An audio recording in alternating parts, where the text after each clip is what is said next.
And so when I say Chinese, I want you to scream out the nation that's associated with this. For example, if I say Chinese, you're going to say what? China. All right, let's say it with authority. When I say Chinese, you say what? China. All right, that's just a test right there. So here we go. Chinese. China. Russian. Russia. Italian. Italy. German. Germany. Swedish.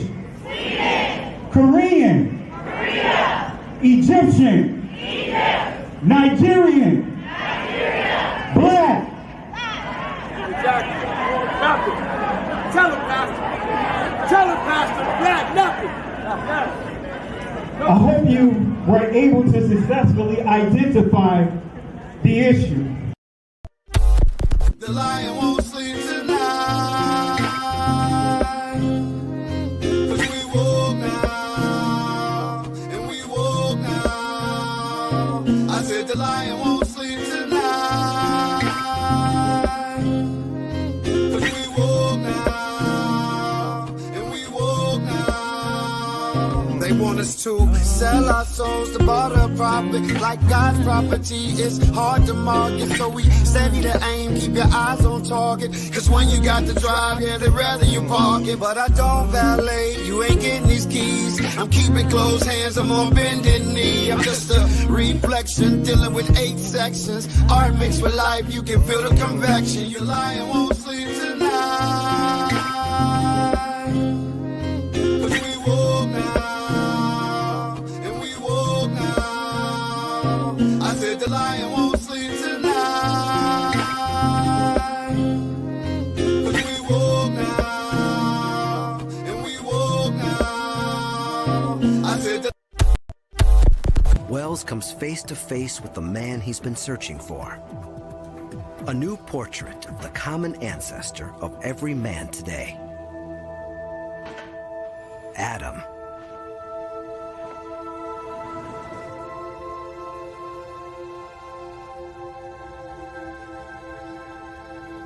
Without a skull, we can't know for sure what Adam looked like. But a combination of genetic evidence, Bender's forensic skills, and cutting-edge computer software suggests he looks something like this. Thousands of years after the Bible, and hundreds of years after Michelangelo, we have a whole new face for Adam. I like the expression. He's got a very forceful look. He's intent on something, maybe taking over the world. You begin to get perhaps an insight into why these guys won out and why this guy's our ancestor.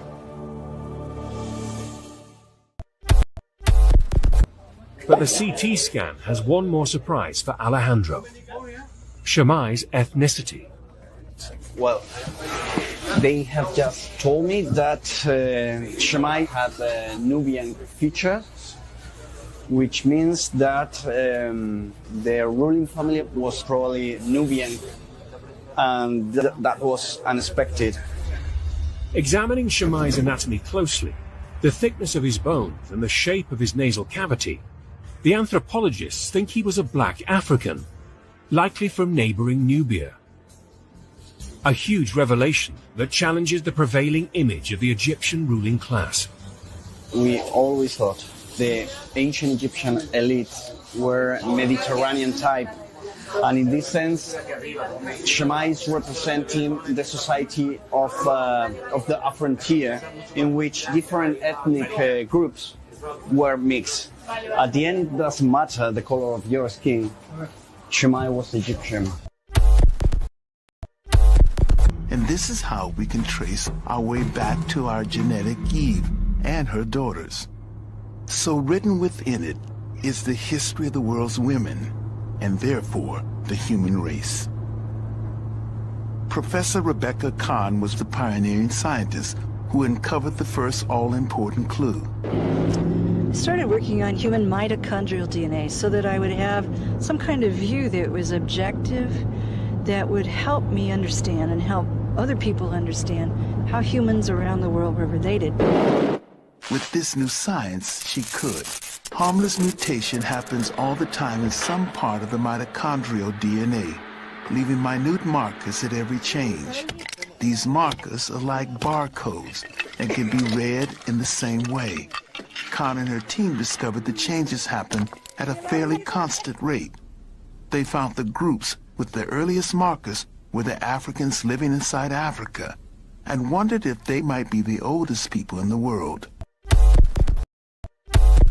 I was very excited when I first started to get evidence, and it was so counterintuitive. I'd put 20 Europeans and 20 African Americans on a sheet of X-ray film, and every African American showed differences, and all the Europeans looked the same. And I thought I'd mislabeled something, or I thought I'd made some drastic mistake. And we kept repeating and repeating things. As we got more samples from different areas, I realized that it was a difference in the pattern, and that this whole new type of evidence based on mitochondria was going to change the way we thought about modern humans. In 1987, Khan and her colleagues published a paper showing for the first time that the markers stretched back to Africa, showing quite clearly that this was the birthplace of the human race. New Guinean tribesman, Parisian bartender, American teacher, Polynesian farmer, all were improbable relatives linked through one black woman 150,000 years ago. Their findings caused a sensation. The responses of people were sort of amazing. The public was genuinely interested in certain aspects of it, but there was a tendency to misinterpret the data because of the terminology used to describe this woman, African Eve. And people thought it meant the biblical Eve, the single woman in the Judeo-Christian Bible of the wife of Adam. I have to say, even my own uncle sent me a Christmas card the year that our study was published saying, "How dare you, you know Grandma wasn't black."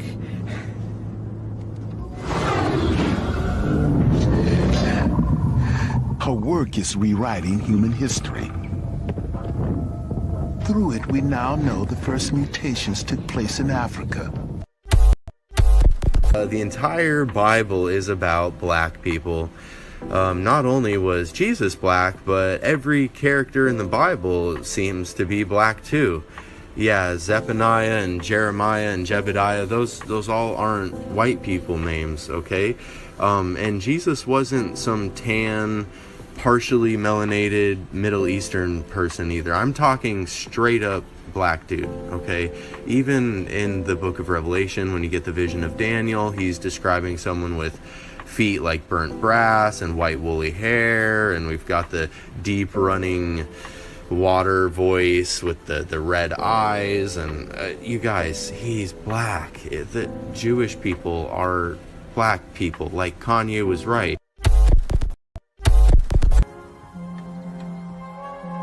Their bones were discovered in Kafse caves near Nazareth in Galilee in 1933. 13 fragile skeletons, one a woman, a tiny baby at her feet.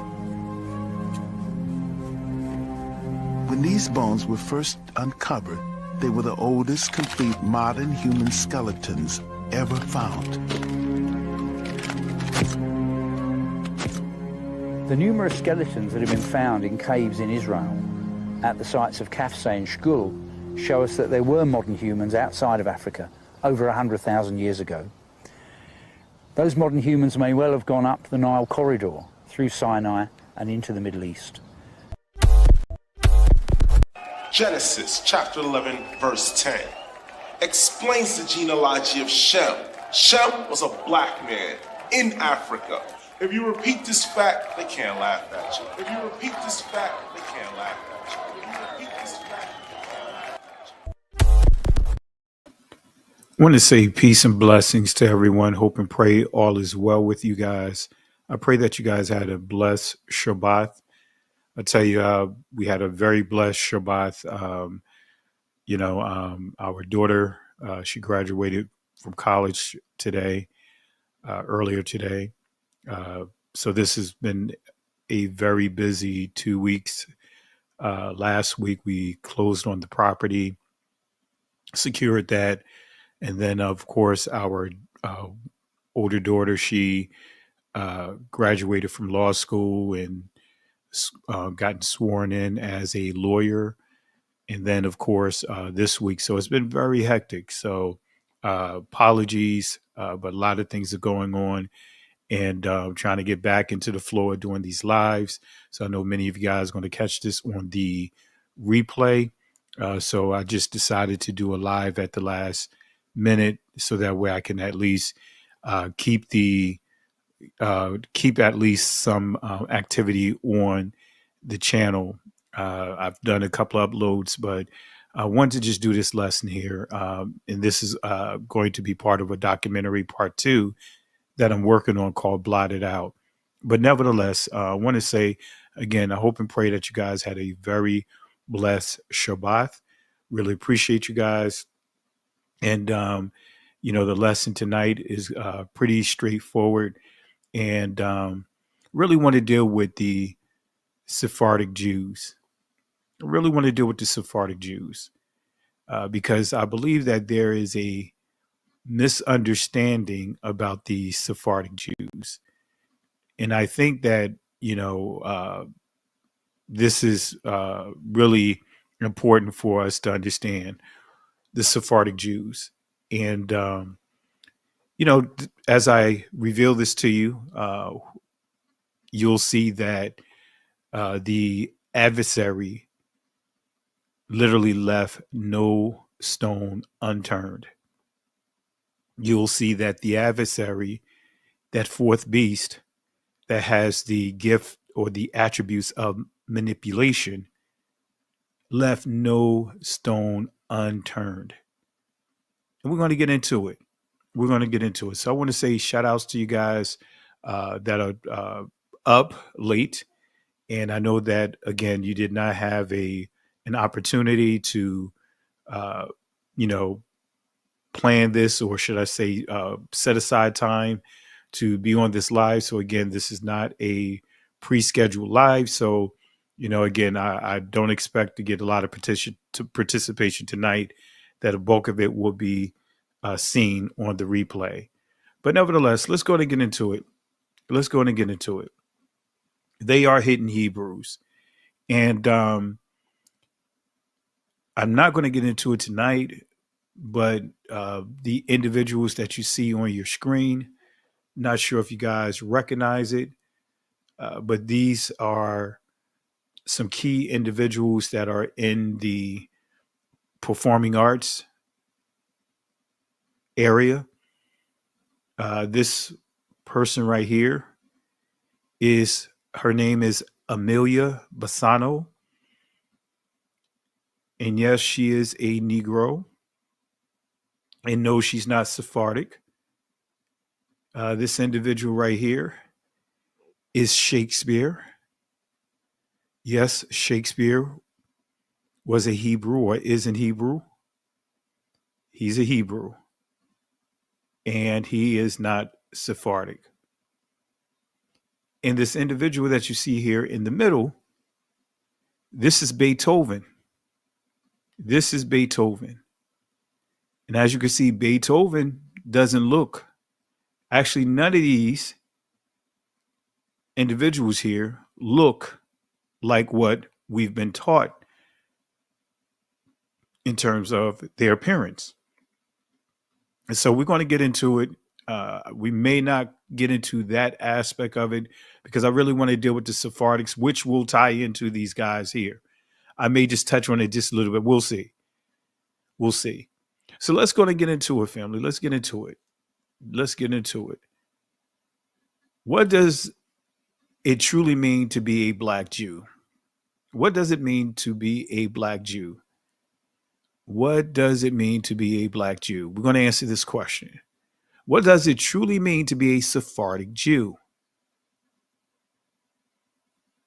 Modern labels, let me say that again, modern labels such as Mediterranean, Sephardic, Middle Eastern, and olive complexion are deceptive constructs developed during the colonial and post-Inquisition periods to rewrite the racial and ancestral identity of ancient people. Let me say that again. Let me read this again so that way you guys can understand where I'm going at with this.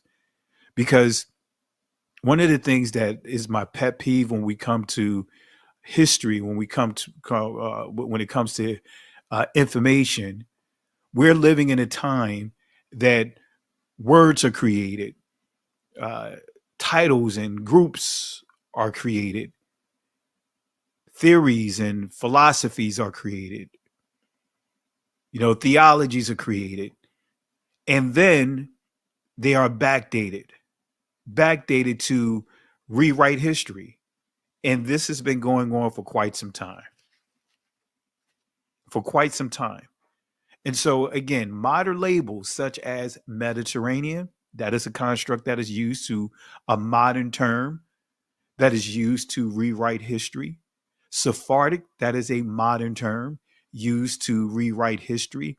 Middle Eastern is a modern tool, a modern construct used to rewrite history. And before we continue, let me play a couple of clips about the Middle East, and I play this from time to time. And I want you guys to understand, for those that are watching for the first time or will watch this for the first time, I want you to understand what the Middle East truly is. It is a man-made creation. Here we go. Here's a little commentary on that.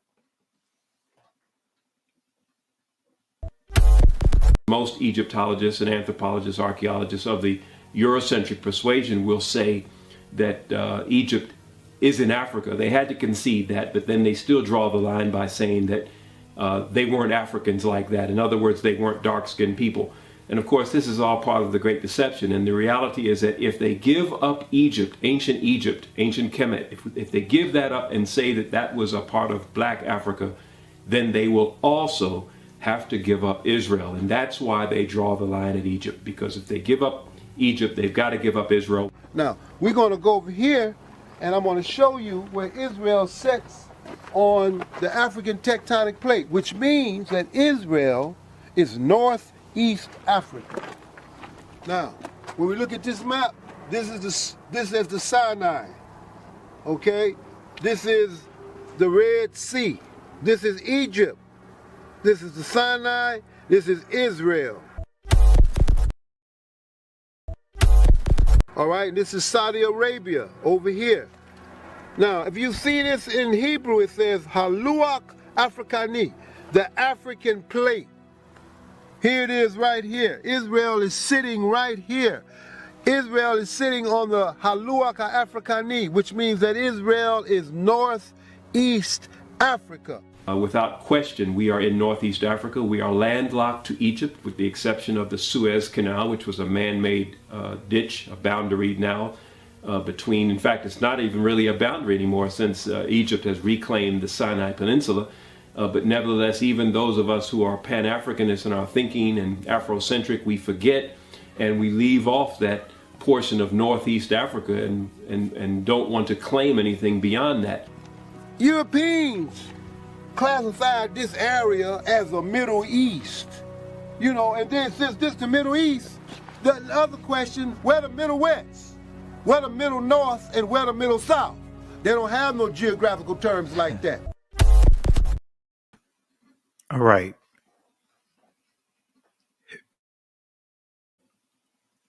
Okay, so I hope you guys are clear with that. And I'm not going to go into the details with that, but the Middle East is not an ancient term. It is a modern construct.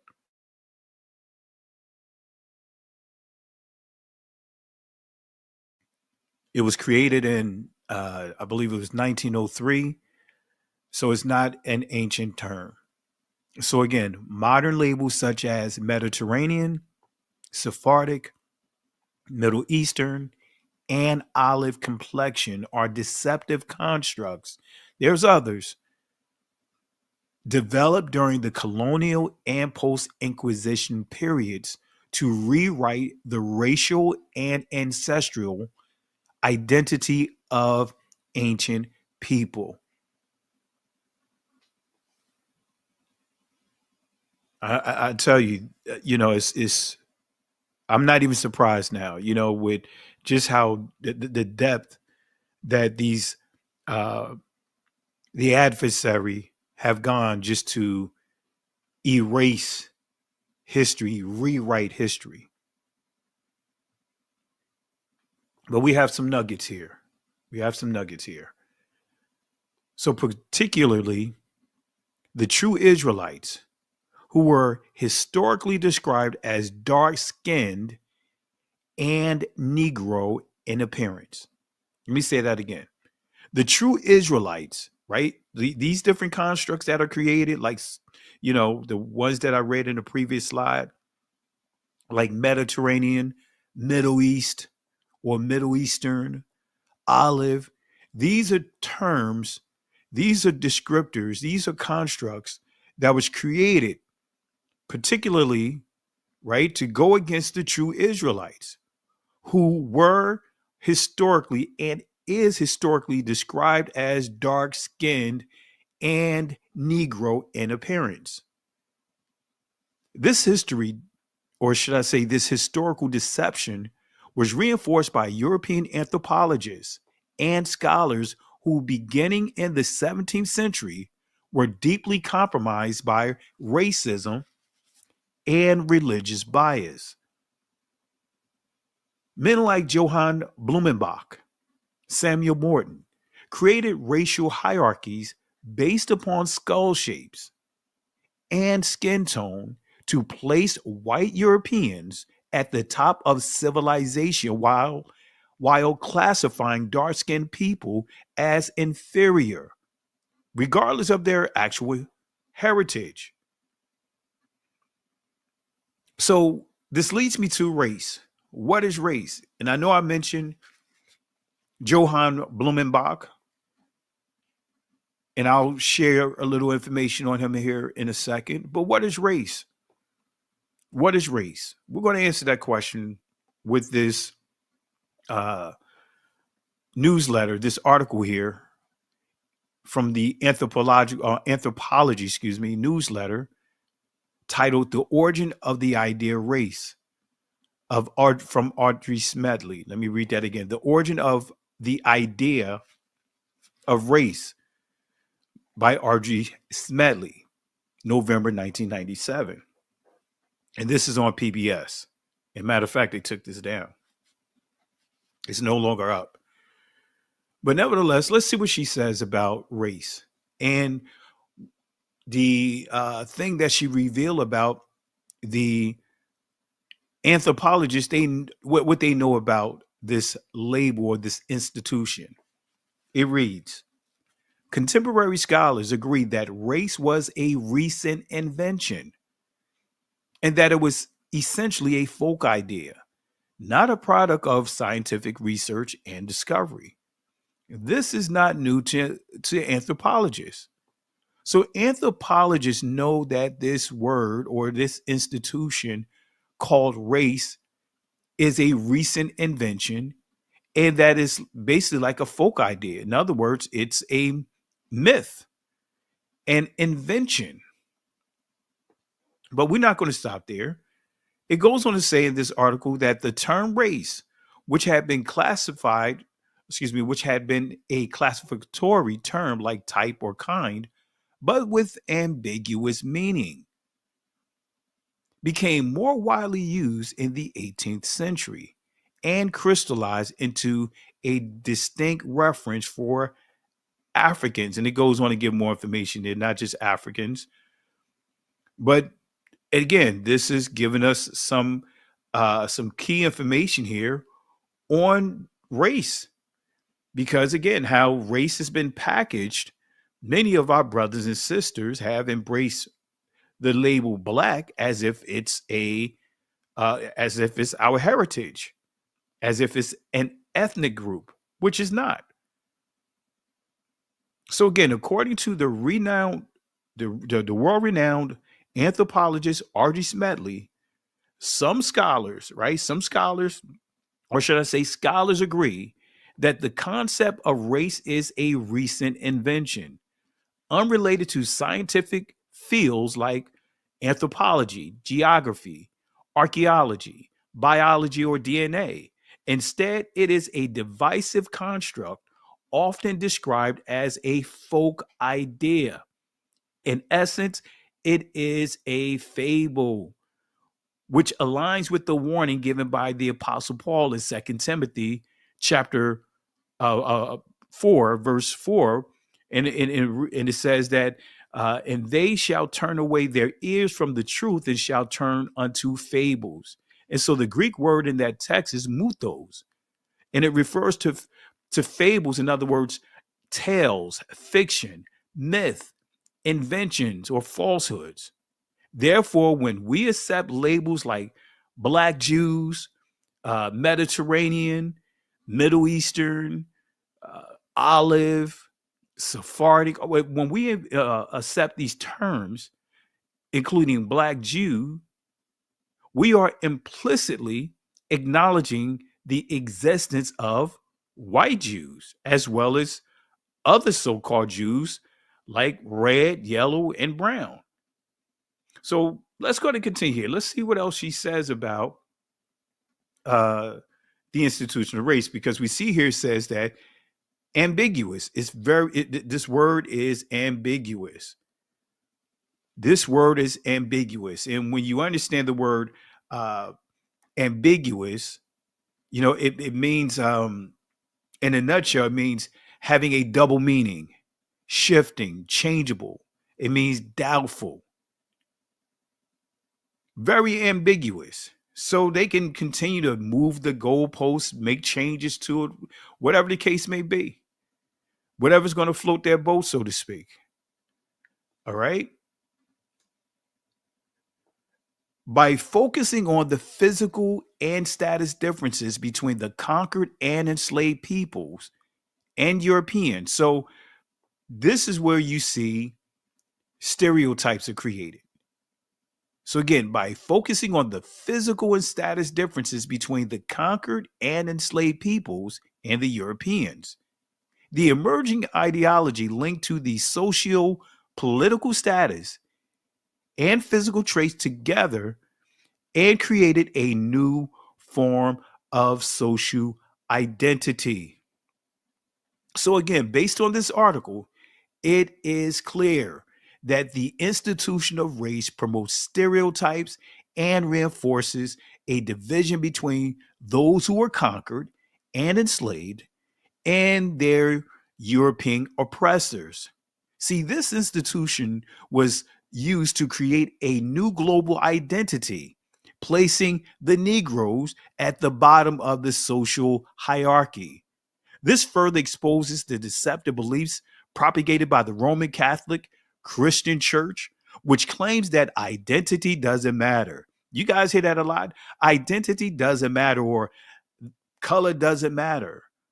When in reality, they have made a deliberate and calculated effort to whitewash the culture of every nation they've conquered whenever it serves their interests. And that's a fact, family. That is a fact.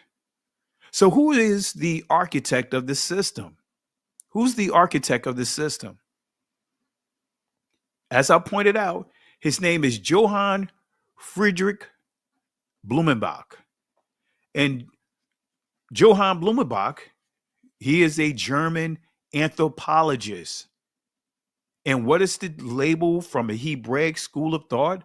What is the Hebraic title for Germany that you will find up under Japheth? What is the name for for German, the group inside the under Japheth, under Exodus, or should I say Genesis chapter 10? I believe start on verses 2 and 3. You'll see the name Ashkenaz or Ashkenazi. So Johann Friedrich Blumenbach was a German anthropologist, physiologist, and comparative anonymous frequently called the father of physical anthropology, who proposed one of the earliest classifications of the races of mankind. So as a result of like guys like Johann Blumenbach, guys like what's the guy that I mentioned earlier? Now I can't think of his name now. It'll come to me. But these anthropologists and these so-called biologists and uh, archaeologists and all these different groups, Samuel Morton, that's what I was thinking of. As a result of these guys, even when ancient texts, art, and eyewitness accounts describes Israelites, Moors, or Egyptians as black per se, these anthropologists ignore or distort the data to align with white supremacist ideologies. What followed was the erasure of Negro identity from biblical, historical, and academic records, replacing the true bloodline Israelites with fabricated racial categories and modern sanitized labels that continue to mislead people to this day. All right. So, is the Sephardic Jews biblical? Is that label Sephardic Jews biblical? Let me put this in the chat. Let me ask this question. We'll do a little participation. We'll do some participation, some interaction here. Haven't done that in a while. All right. But let me go ahead and post this inside the chat. Let me switch over here. Bear with me 1 second. Let me switch my account here so I can see it. All right. Let's see here. And let's go to the chat. Bear with me 1 second. Let me see here. Where's my screen?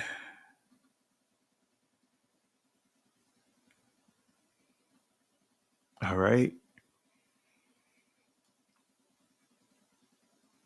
Where's my screen here? I just had it here.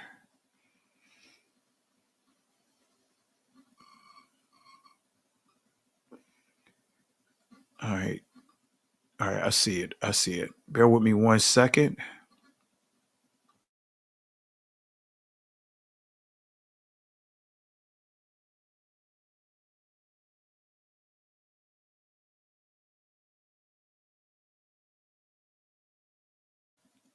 All right. Bear with me 1 second. Let me just type this inside the chat. All right. Here we go. Been a while since I've done this, so bear with me.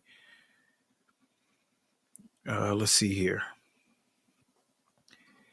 Is the Sephardic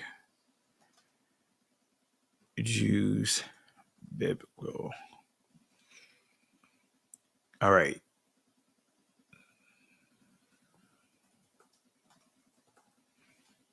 All right. So we're going to go ahead and put this poll inside the chat. Going to ask everyone, let's participate. It doesn't cost you anything to participate. Get those thumbs up as well. But I just dropped a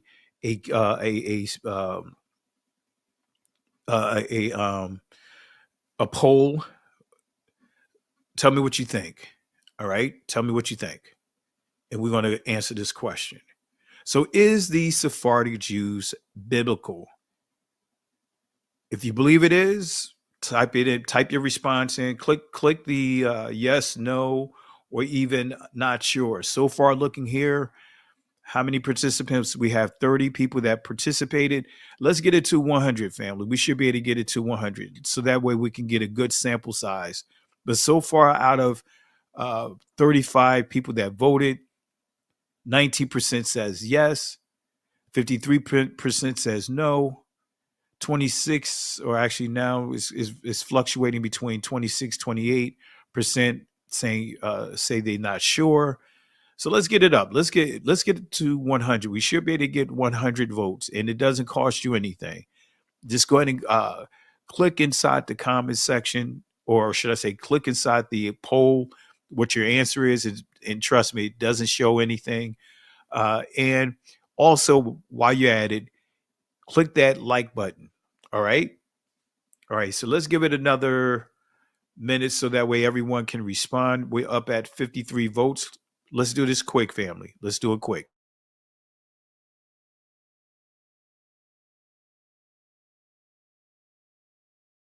All right. And for those that know the answer, that feel like you know the answer, don't get ahead. Let's not get ahead. We're just giving a simple Q&A, a poll here. So don't get ahead of the lesson. Let's try not to spoil it for those that may not. All right, that may not know the answers, because this is not just for those that may know the answer, but this is for the babes that are coming in and don't know. So let's not just let's stay within context. Let's not shoot the gun. All right, if you truly know the answer. So again, this is for for those that don't know the answer. You know, for those that that may know the answer, you give it. You know, let's allow those that don't know this learn. All right, let's give them an opportunity. Okay, appreciate the participation, but let's make sure that we allow those that don't know truly come to that understanding and just kind of learn as we walk this thing out. All right, let's see. We have excuse me, I'm losing my voice. We're at 73. Excuse me. We're at 73%, not 73%, 73 votes. And really appreciate it. Let's get it up. We got 25 more to go. We have more than enough people to be able to get to that 100. All right. But anyway, thank you guys. We had over 100 in terms of that thumbs up. And right now we at 73 votes. But anyway, so is the Sephardic Jews biblical? Is the label or term Sephardic Jews biblical? And we're going to answer this question. We are going to answer this question. Again, for those that may know the answer, don't spoil it for those that don't know. All right. Let's walk this out together. Okay.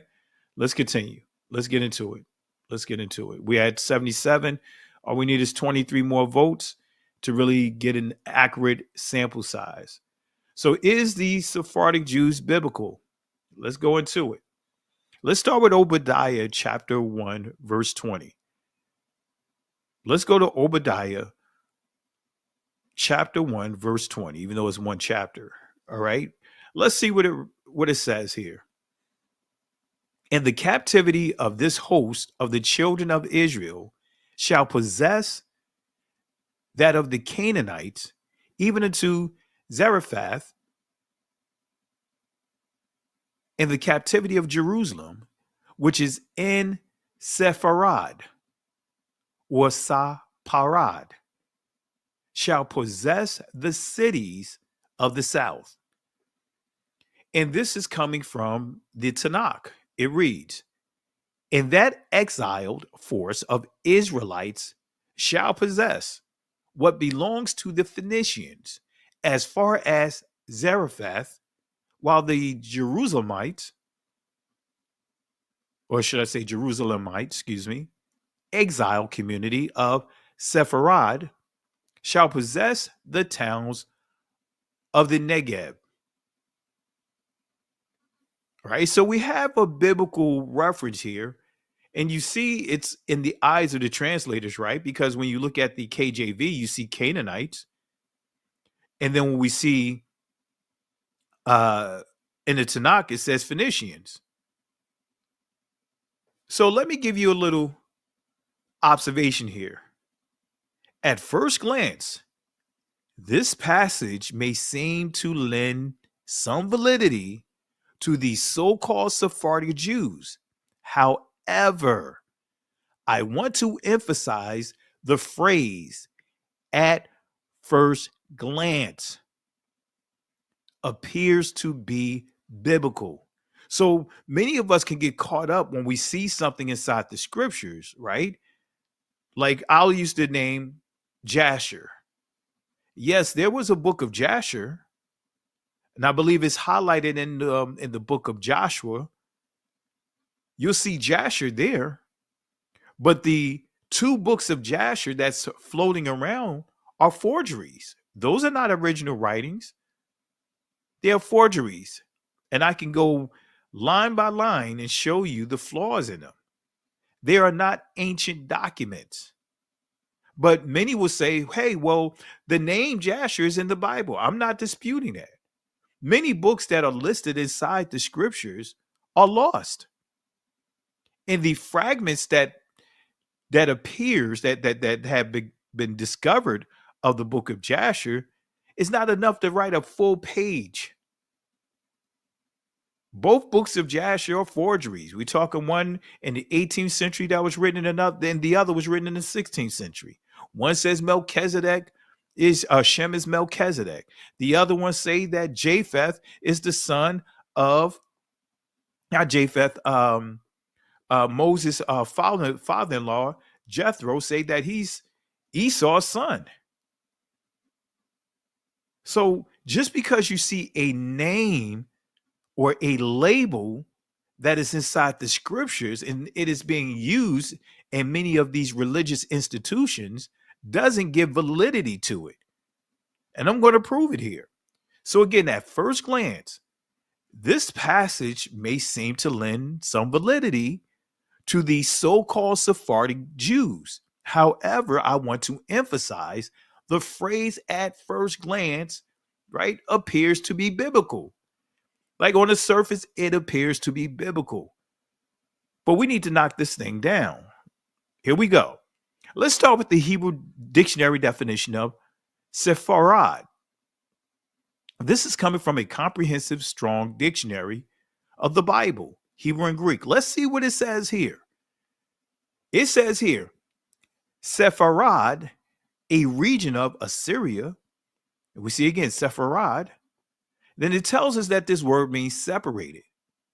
And the key here is entry number 1, what it says, a place where Israelites were exiled.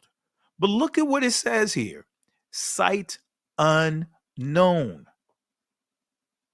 So how can this be a region within Assyria if the site is unknown? But that's a red flag right there. That is a red flag. That should be a trigger right there where it says site unknown. Site unknown is a major red flag. It is a major trigger. If the location of Sepharad is unknown, how did the Sephardic Jew label point to Spain? Think about that, family. If the location of Sepharad is unknown, there's no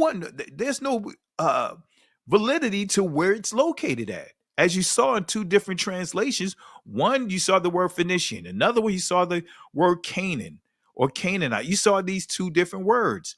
But so far I gave you a source and it said that the location is unknown. And I know some of you guys, and rightfully so, said, wait a minute, Pastor, you just gave us one source. Yes, I did. Well, the scripture says, Deuteronomy 17 and Deuteronomy 19 says 2 or 3 witnesses in order for that thing or whatever matter to be established. So I have to give you multiple sources, right? All right, so let's walk this thing out. If the location of Sepharad is unknown, how did the Sephardic Jew label point to Spain? That's a good question. That's what you guys should be asking. Let's go to the etymology dictionary definition of the word Sephardim. Let's see what it means. Or Sephardim, excuse me. As you see here, it says a Spanish or Portuguese Jew. Now that word Jew is a word of confusion. That's a word of confusion. We're not going to get into it today, but look at what it says. A Spanish or Portuguese Jew. It goes on to say, from modern Hebrew, Sephardim. So it's saying that this word is a modern word. It says from modern Hebrew, not ancient. And even this so-called Hebrew today is not Hebrew. It's the Israeli language.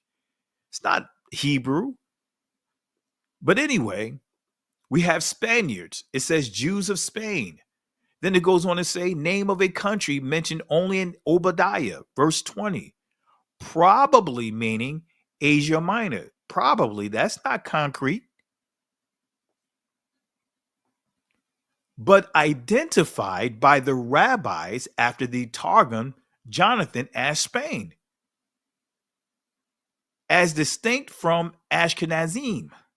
Now, when you, just to give you a little information on the Targum Jonathan, right?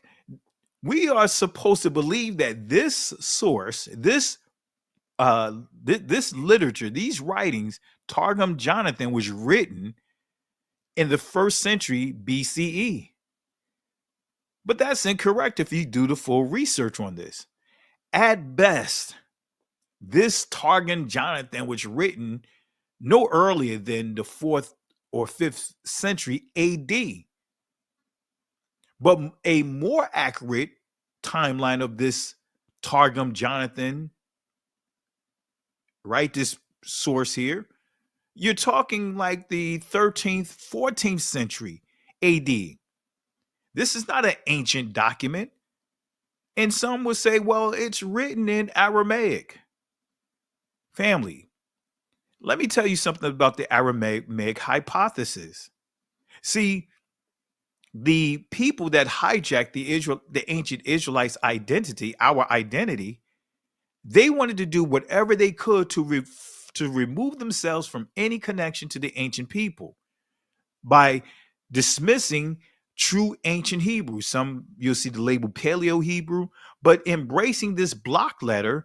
And in the 9th century is when they really began to go in and modify the language. So it's easier for the church and the name stealers to gravitate and embrace Aramaic versus ancient Hebrew. Thus, we have a problem here. This is why you see the Arabic narrative being pushed, saying that the ancient Israelites, their language was Aramaic. No, their primary language was not Aramaic. It was their native tongue. It was their native tongue, which was ancient Hebrew, the language of Judah. So this is how this fourth beast, which religion is part of this fourth beast, the Abrahamic faiths are part of this fourth beast. This is how they rewrite history. They come up with terms and then they backdate it. And then they manufacture their own scholars. They manufacture their own institutions. So that way now they can say they're the experts of this. And then now that's supposed to hold weight. Family, that's the hustle behind these religious institutions. That's how they do this. How can I put it? This is how this just the shystiness. This is how they continue to, pull the put the scales in our eyes. This is how we continue to be deceived. All right. So let's go to the Eastern Bible Dictionary. This is publication. This dictionary was published. This particular one I'm using is in 1896, I believe. But I have an older one that was published in like 1860s or whatever. But let's see what it says about Sepharad. Let's see what it says. It says Sepharad, some locality unknown. Wait a minute. It says that the location of this place is unknown. But look at here. This is something that's very key. It says the modern Jews think that Spain is meant. So they're saying that the modern Jews are the ones that really think that Sepharad is connected to Spain. And hence they designated the Spanish Jews Sephardim as they do the German Jews by the name Ashkenazim. So this is telling you that the word Sephar or the phrase Sephardic Jews was created by the name stealers. The Sephardic Jews was created by the name stealers. The label was created by the name stealers. That is not a biblical term.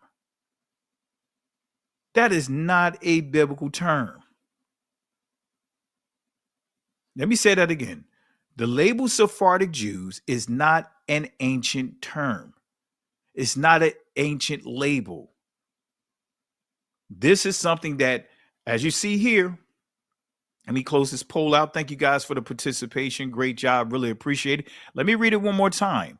It says here, the modern Jews think that Spain is meant, and hence they designated the Spanish Jews Sephardim as they do the German Jews by the name Ashkenazim, because the rabbis called Germany Ashkenaz.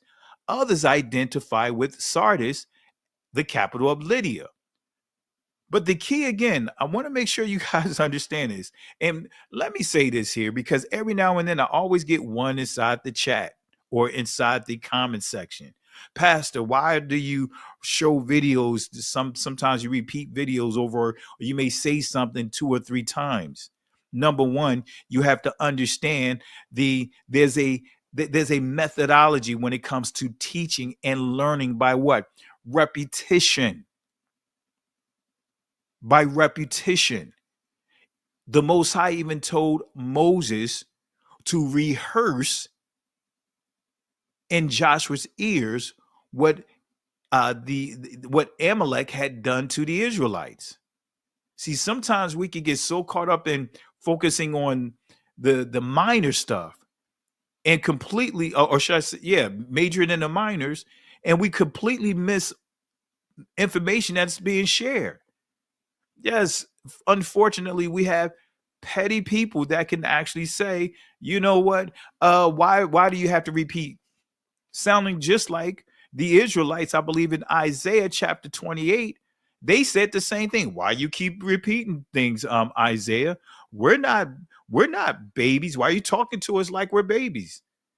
And because of the disrespect to the prophet, the Most High told the Israelites that, guess what?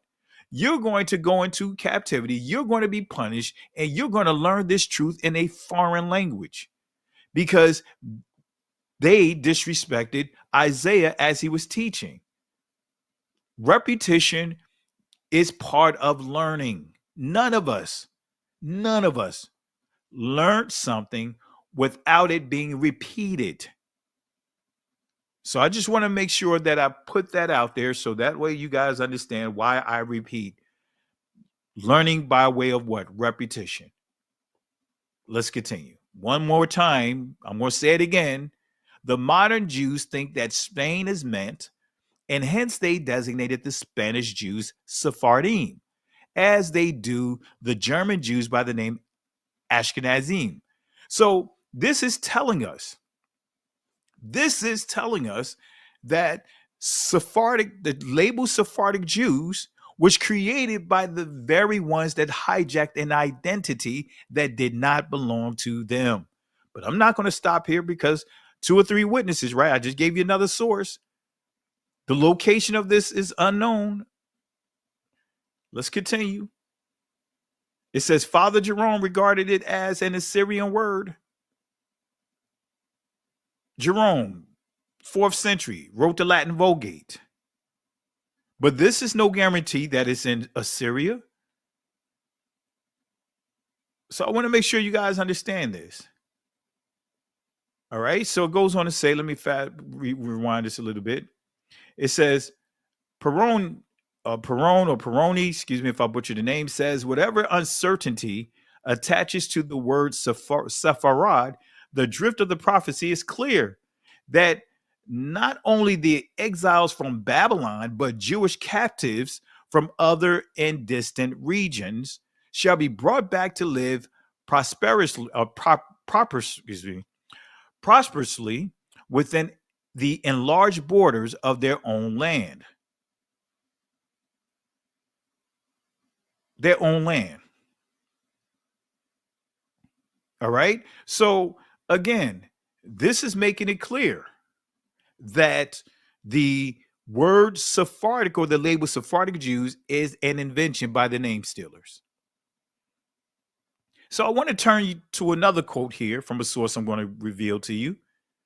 The term Sephardic, as it is used in Israel by religious politicians, a terminology that has nothing to do with science. Let me say that again. The term Sephardic, as it is used in Israel by religious politicians, a terminology that has nothing to do with science. This is coming from Jit Van Straten, the origin of Ashkenazi Jewry, the controversy unraveled. That's a quote coming directly from there. So let's go to the source here, because this is a source that I used a lot. I haven't used it in a while. You guys recognize this source? I encourage you guys, if you really want to debunk these talking points that when it comes to DNA, to Yiddish, to understanding the Khazars, get this book. It may run you anywhere from $100 to $150, but family, I want to say this again. You have to invest in your understanding. You have to invest in your discernment. Right? If we're all supposed to be disciples, that means that we have to be skilled at learning. So let's go to the source here, because really this particular portion that I'm getting ready to highlight really was covering and exposing the Kohanim, genes supposedly. So I'm going to read from here, but the key is it's going to give us a key piece of information about the Sephardic Jews. So let's get into it. So the three criticisms, and we're just going to go to the criticisms of this portion of the of this chapter here. I should have put the chapter in here. I may try to do it if I have time, or I may just put it inside the description. But the three criticism is summarizing the Kohanim. This is the three criticisms of the testing that completely debunked the so-called Kohanim, right? The population studied are defined wrongly. The term Sephardic Jews being used for North African Jews. Sephardic Jews are Jews whose ancestors were expelled from Spain in 1492. Zeusman Diskin suspects that the author used the term Sephardic as it is used in Israel by religious politicians, a terminology that has nothing to do with science. They made it up. The Skorecki this is giving some additional information on the test that was used for the Kohanim. As it says here, Skorecki used the chi-square test to differentiate between laymen and Kohanim. As North African Jews are an aggregate population, in other words, composed genetically of different populations, and it gives you some different groups here: Bane Tamir, Ashbel, and Bar Shanai. And these are just people that are saying these things here.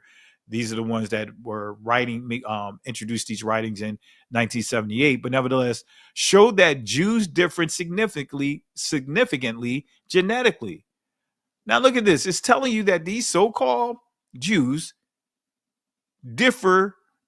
Genetically, they are not the same. In different locations, they are not the same. From Libyan, Tunisian Jews, conclusions from the chi-square test are not justified. So it's saying this test is flawed. How can you have so many differences or distances with genetically among these so-called people? Because why? Converts. They're converts. So the proposal to consider the Kohen module haplotype as characteristics for the Old Hebrew population is not supported by data from other populations. The haplotype is the most common among Iraqi Kurds, Southern and Central Italians, and Hungarians, In addition, it also occurs among them the limba. This may look strange because the composition of the haplotype is based on a unique event, in other words, a mutation. However, it is not known when this unique event took place. When this was very long ago, this haplotype cannot be used for determining relationships between groups that only arose during the last 2,000 years. So it's just completely obliterating the Cohen uh, um, model that they put together. But also, the key that I want to make sure I don't want to get away from is the Sephardic Jews, the label being created. It's a created construct. And this is its conclusion about the Jewish priest, real quick. This study of the Jewish priest contains an inconsistency. We see that the following Jacob and 12 sons, who of course all had the same Y chromosome, of one of these sons, we had the following descent: Levi, Kohath, Amram, Moses, and Aaron. So both Moses and Aaron, forefathers of the priests, therefore they're the same Y chromosome as Jacob, and thus the same as the remaining sons of Jacob and their male progeny. And what this is basically saying is that Aaron or Jacob's 12 sons all had the same father. All of them had the same Y chromosome, right? And if any of them have a different Y chromosome, that means that they're converts, because you cannot have the same multiple Y chromosomes or Y haplogroups rather, and say that you're the same people. So that's why it says why then would today's priests have a different and the same Y chromosome from all other Jews, unless laymen are to a large extent descendants of converts? So that's why you see the extremities you see among that group, because they make it clear that in order to be a Jew, you have to either embrace Judaism or be born to, as they say, a Jewish mother. All right, so let's get back to the Sephardic Jews, right? Here's another known fact about the Sephardic Jews. The Sephardic Jews, guess what? There was a Sephardic Jew who dominated the transatlantic world war. Let me say that again. The Sephardic Jew who dominated the transatlantic world war, because one of the things that many of us, when we think about the word Sephardic, we automatically default thinking that it's someone dark melanated, which that is completely incorrect. You got Caucasian Sephardic Jews. You see it right now. You can just Google Sephardic Jews, and guess what? You're going to see those that are descendant of Japheth that says that they Sephardic. Anyway, the Sephardic Jews who dominated the transatlantic world war. This is one of the many Sephardic Jews that dominated, but I just want to highlight this guy right here. This is one we're going to really highlight. These are different people from within the Jewish community that dominated the transatlantic world war. But this guy, Aaron Lopez, it says Aaron Lopez of Newport in the late 1760s and the early 1770s dominated Jewish slave trading on the on the American continent. All right. You have Isaac DaCosta, David Franks, Aaron Lopez. All of these guys are from the Name Stealers. And the key is Aaron Lopez. I'll read this real quick. And these European outposts, the Jews, with their years of mercantile experience and network of friends and family, providing market reports of great use, played a significant role in the merchant capitalism, commercial revolution, and territorial expansion. But let's continue here. Let's fast forward. I want to just fast forward. Let's fast forward. I want to continue with this particular guy. I'm just fast forwarding, family. Let's continue with Aaron Lopez. And let me show you what it says about Aaron Lopez. This is coming from the Jewish Telegraph Agency, the 18th century Jewish merchant, Prince of Rhode Island. And look at what they say about him. At his prime in the 18th century, Aaron Lopez was the wealthiest man in Newport, Rhode Island. He didn't get that way by taking the moral high ground. Born in 1731 to Portuguese converso Jews, Lopez practiced Catholicism openly and Judaism behind closed doors. Upon resettling, and we could get into that, but we got a we got a lot that we're going to unpack, but not tonight. I'm unpack a few things, but we're just going to focus on dealing with the Sephardic because I got a video that I'm going to drop. All right. American revolutionary forces dabbled in whaling and shamefully participated in the slave trade. Lopez was said to have had at least partial ownership of over 30 transoceanic ships and more than 100 coastal vessels. He was also a great promoter of positive interfaith relations, prohibiting ships from departing from his dock on either the Jewish or Christian Sabbaths. All right. So let's go to another source. This is the William and Mary Quarterly, 1975. Right. And look at what it says from page 601 to 618. Let's highlight a couple of things. That's his image right here. That is his image. This is the image of Aaron Lopez, right? Who is a Sephardic Jew, supposedly. But look at what it says here, right? Activities of a prominent Newport, Rhode Island merchant, Aaron Lopez, who sent 14 vessels to slave coast between 761 and 774, or 1761 and 1774. These voyages are documented in detail in the Lopez commercial papers. They enable us to begin a more accurate appraisal of the extent and significance of New England's participation in the slave trade. Look at what it says, though. Lopez, a Sephardic Jew, immigrated in 1752 from Lisbon to Newport, where he joined his brother Moses and his cousin Jacob Rodriguez Rivera. Okay, so I'm sharing this to you so that way you guys can see that he is a slave owner. He owned ships. He owned ports. He was a prominent person from the name stealers who dominated the transatlantic world war. Aaron Lopez would not only own slave ships and slaves. Excuse me. Let me slow it down. Aaron Lopez not only owned slaves and slave ships, he owned at least one slave port. Okay. Lopez presumably realized a profit from the venture, for it was followed by a series of 6 slaving voyages in the years 1764 through 1768.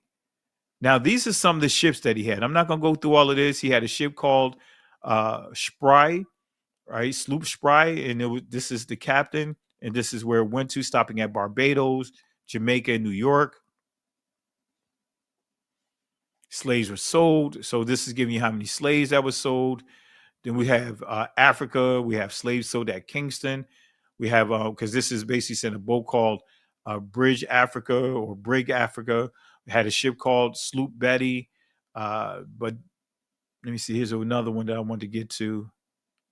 Let's see here. This is just highlighting the number of ships that he sold. All right. I'm not going to read all of this. He even had a ship called Cleopatra, right? For those that are in the conscious community, because they like to bring up the name Jesus or the good ship Jesus, but they don't bring up the name Cleopatra or some of these slave ships, right?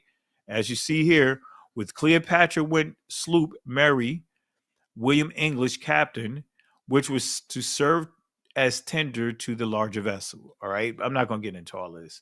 All right. But we see he had a ship called Cleopatra. It says slaves sold in Barbados. And this is what made it the slaves that survived, because they can have a large ship and many of them die at sea. All right. As you can see here, went back again and look at these names: Captain Nathaniel Briggs, but Cleopatra was the name of a ship. This one, you see 230 slaves. Okay. But let's fast forward, family.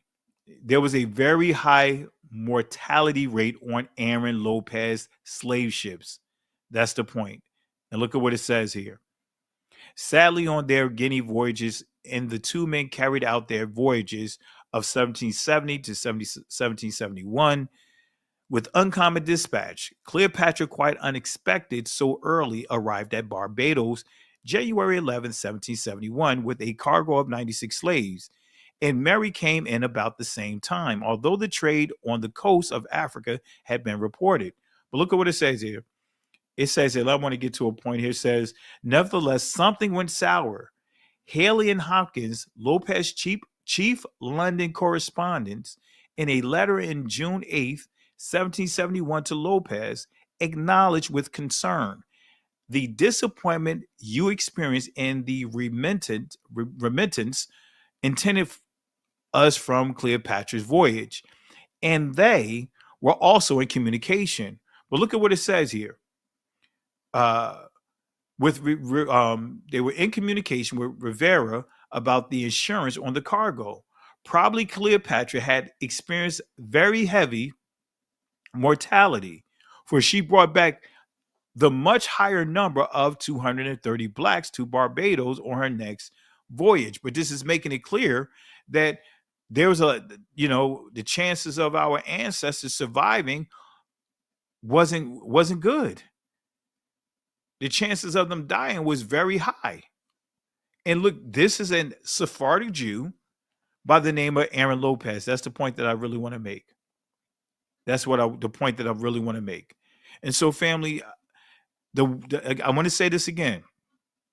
Sephardic Jew was a created construct by the modern, or should we say the name stealers. I'll just use that term. And before we continue, let's double back here real quick. Let's double back here, because I just didn't want to go through all of that with Lopez, but he was a Sephardic. Let's double back here. This is going back to the Eastern Bible Dictionary, just real quick, so we're on the same page.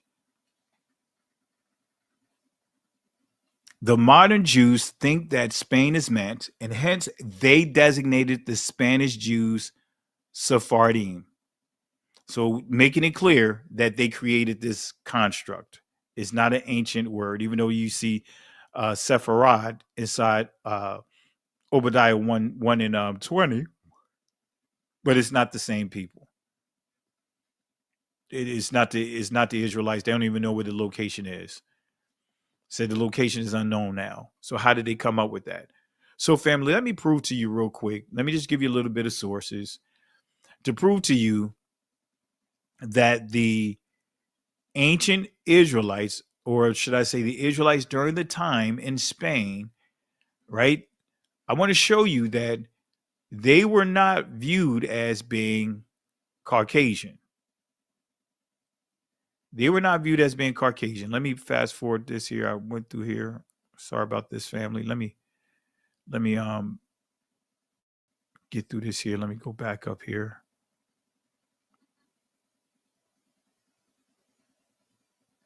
All right.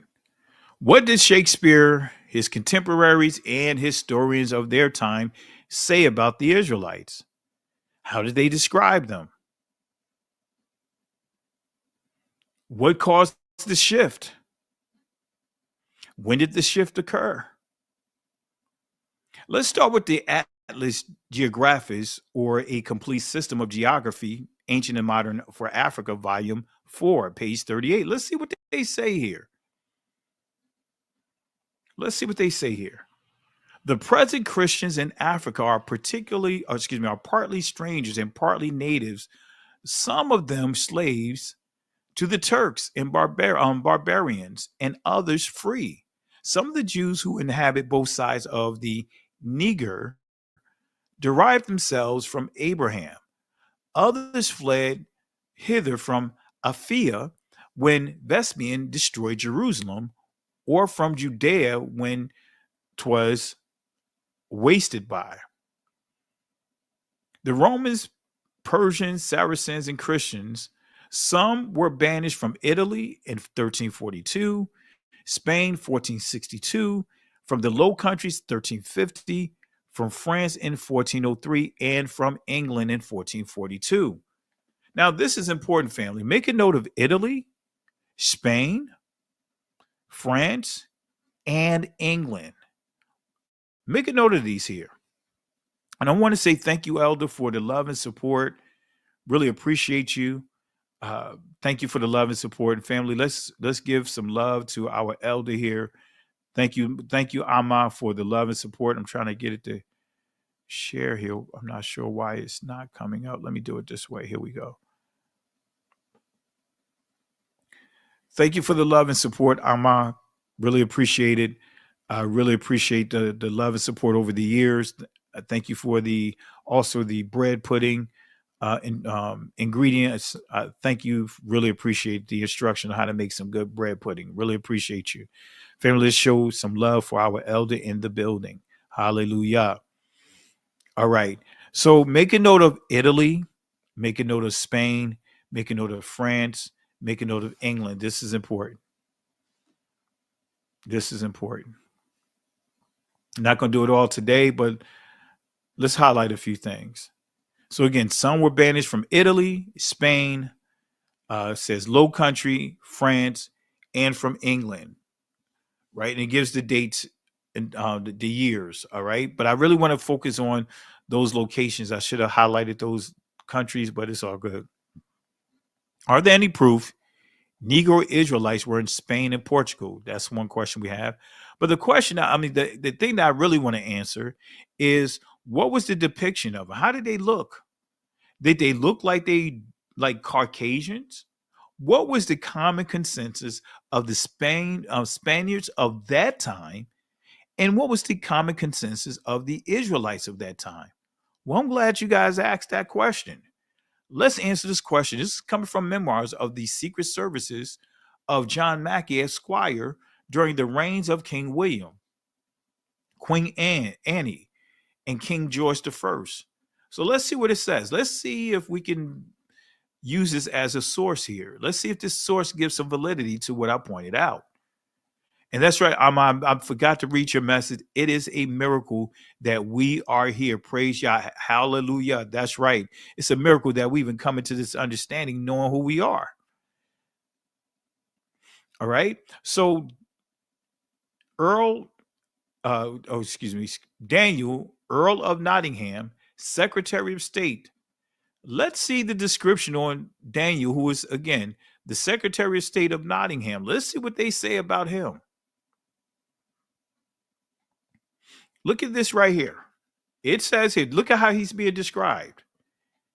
A tall, thin, very black man, like a Spaniard or Jew, about 50 years old.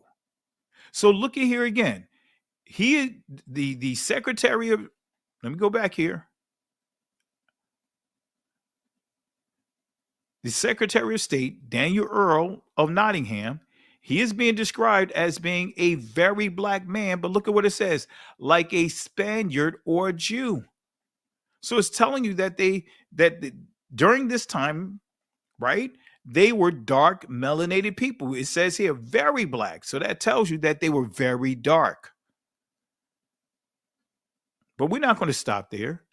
We're not going to stop there. So we identified the Jews of Spain, like it says here, Jews of Spain.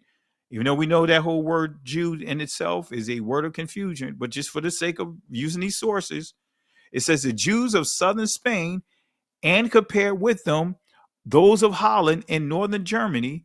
To this perceived a very striking difference. The Jews of Spain is always dark complexion, and his hair is uniformly black. So that's another source. Well, what source is this? What source is this? Look at this here. Let's go to the source. A treatise on physical geography. All right, let's go to here.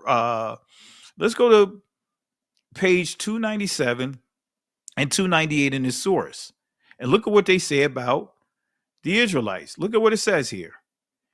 The argument from intermixture is further rebutted by historic knowledge.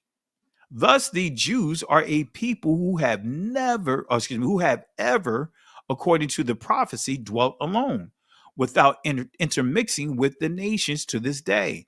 Now, this separates all descended from brown ancestors. Look at what it says: all descendants from brown ancestors. And understand, during this time, when they say brown, they was referring to dark melanated people. Not today, when they say, many cases when they say brown, referring to whomever, but back at that time when they were saying dark, or what they said, instead of saying black, they would say brown. But they're dealing with our people.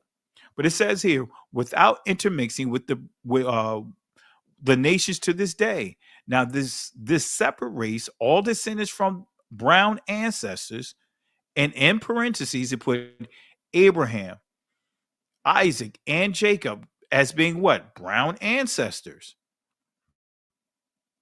And look at what it says. Must have said, let me rewind it. Abraham, Isaac, and Jacob must have been as dark as Mar Yohanan, if not darker. So it's making it clear that this source is making it clear that the Abraham, Isaac, and Jacob says that they were very dark men. Said that they were darker than Mar Yohanan. And let me see if I could pull up a picture of this guy here. If not, we'll keep it moving.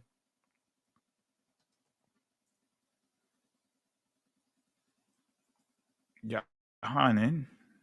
All right, Mar Yohanan. Let's see if I can find her.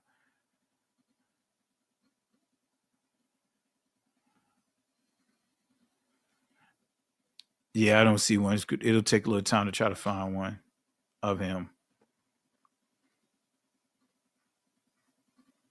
All right. But anyway, I'm not gonna spend a lot of time on that. All right. But it's making it clear that Abraham, Isaac, and Jacob were very dark men, because it says dark.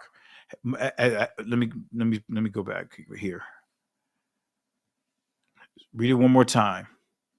All descendants from brown ancestors, for Abraham, Isaac, and Jacob must have been as dark as Mar Yohanan, if not darker. All right.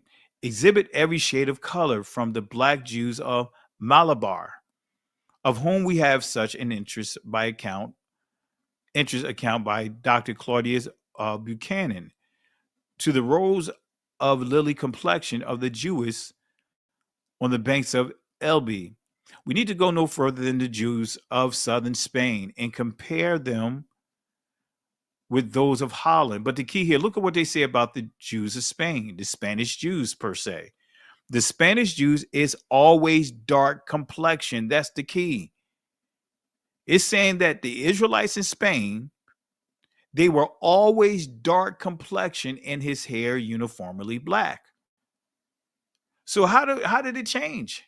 How did it get to Sephardic, what we see today, ranging from all kinds of colors, but primarily they have a Caucasian look to them?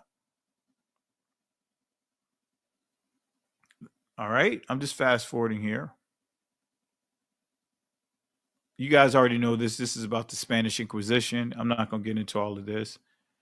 I may not go too much longer. Let's see how long I've been going. All right. Let me see here. I don't want to read all that stuff.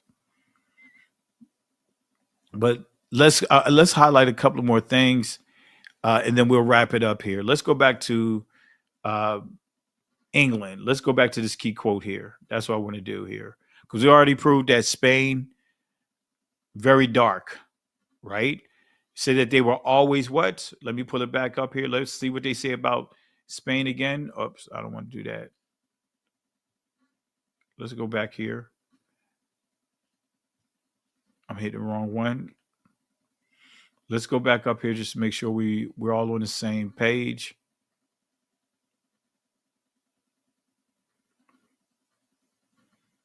All right, let's go back here. It says the Spanish Jews is always dark complexion. Let me say that again. The Spanish Jews is always, not sometimes, the Spanish Jews is always dark complexion. So we got proof of that. All right. So we dealt with Spain. All right. So we got Spain. Of course, we could say we covered Italy, but we'll cover Italy again. If not today, later on in a video I'm going to drop. But let's go to a few more areas here. Let's deal with Italy. Let's deal with France. Let's deal with England. So, are there any proof Negro Israelites were in Italy, France, and Spain, in England?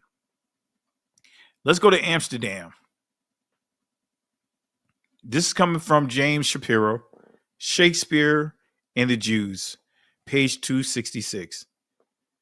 It reads, the accumulated experience over 100 years of travel, trade, and conquest had convinced Europeans that some of the accepted stereotypes of Jewish racial otherness, including the beliefs that Jews were black, needed to be qualified when William Brereton jotted down his impressions of the Jews in the synagogues in Amsterdam.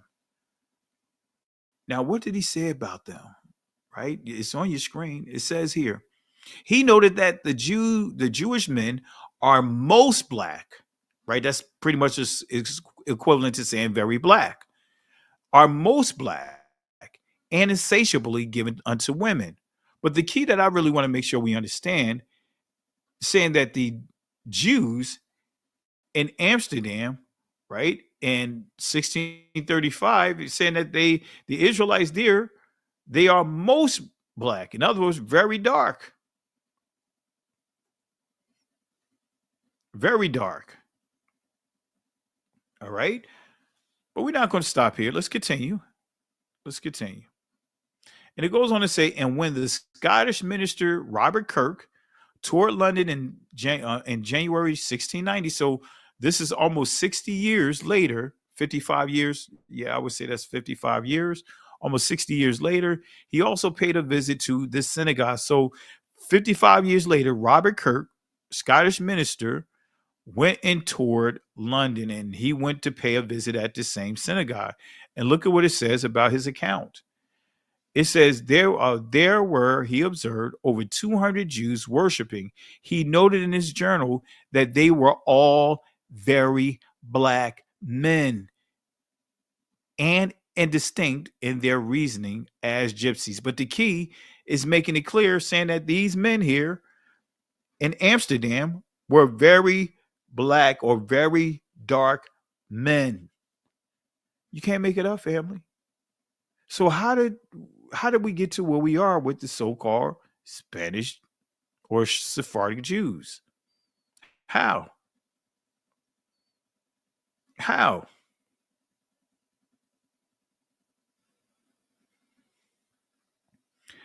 Let me say this. I got a question here. Quick question. Is it the position, are we woke now? The bright-skinned Latinos, Boricua descendants are not Jews.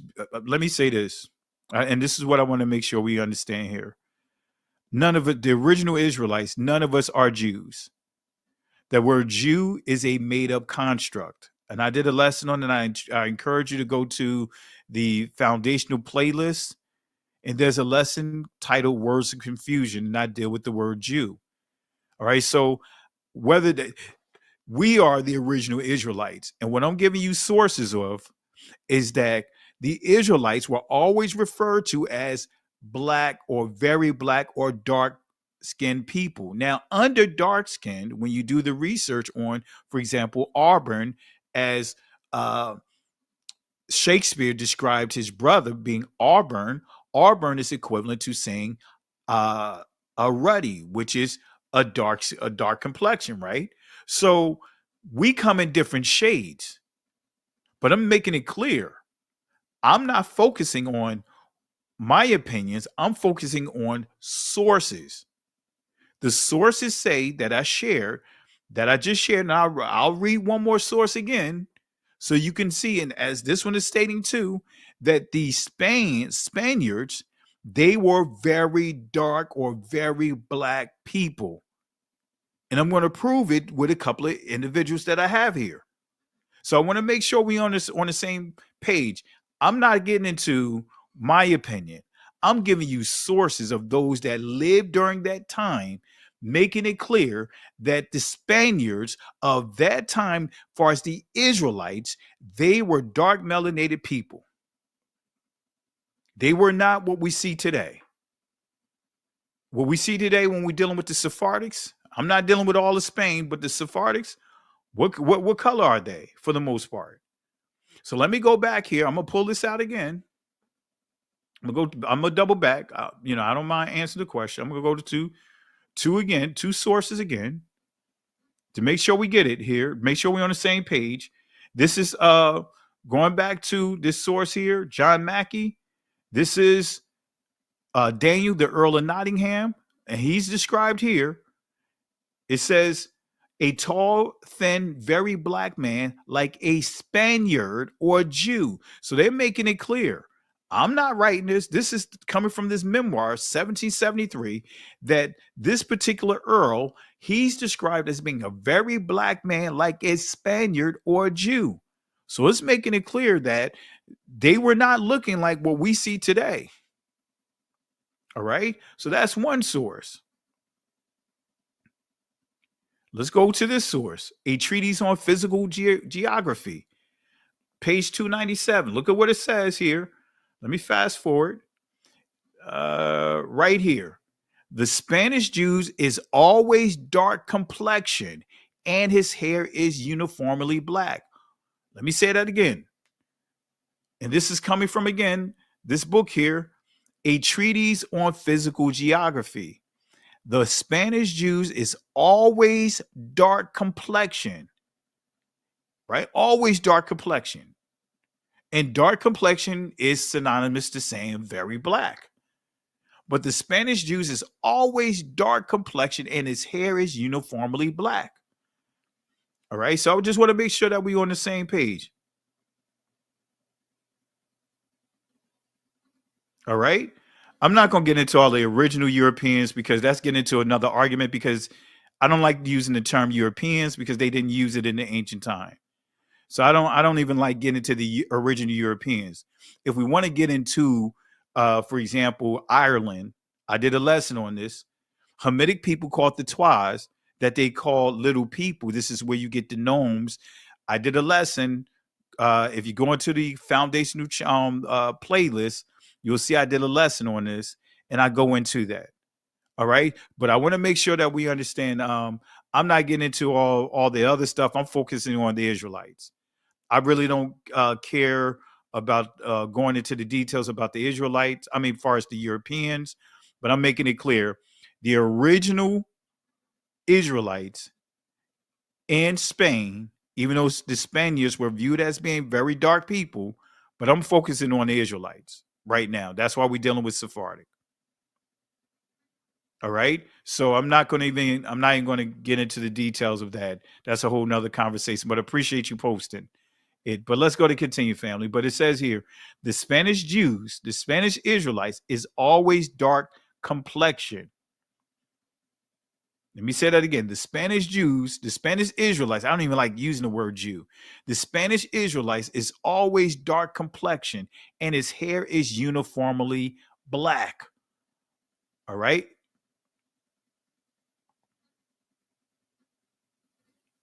Now let's go back here to Amsterdam. Right. And we see that it's saying that dealing with Amsterdam in the synagogue in 1635, saying that the Israelites, the men that was there, they were most black. In other words, very black, very dark men. And then later, 55 years later, Robert Kirk, Scottish minister, he went to that same synagogue, and this is what he bear witness of. He observed over 200 Jews or Israelites worshiping. He noted in his journal that they were all very black men.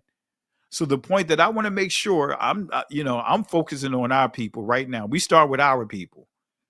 I want to make sure we start on our people. I'm tired of dealing with history of other people. I want to start with our people because I want to make sure the Israelites, that we understand the Israelites, they were dark, melanated people. If we want to use the term black, or if we want to use the term brown, even if they want to use the term colored, because colored was associated with Negroes. All right, different descriptors. Look at this here. Look at this here. Look, I want to go to the key point of what it says about the Portuguese Jews, right? It says, this is saying that the Portuguese Jews, who marrying always among one another, begat children like themselves. Consequently, the swarthiness of their complexion is entailed upon their whole race, even in the northern region. So the Portuguese Israelites, that's, I could get into the others, but it says the Portuguese Israelites, they are what? Swarthiness. And swarthiness is dark melanated people, right? They're dark people. They're dark people. All right. Jews who are originally of Germany, those, for example, I have seen at Prague, are not blacker than the rest of their countrymen, but it's still saying that what? They're dark melanated people. We come in all shades. Saying the Israelites in Germany are not blacker, but still saying that they are what? Black.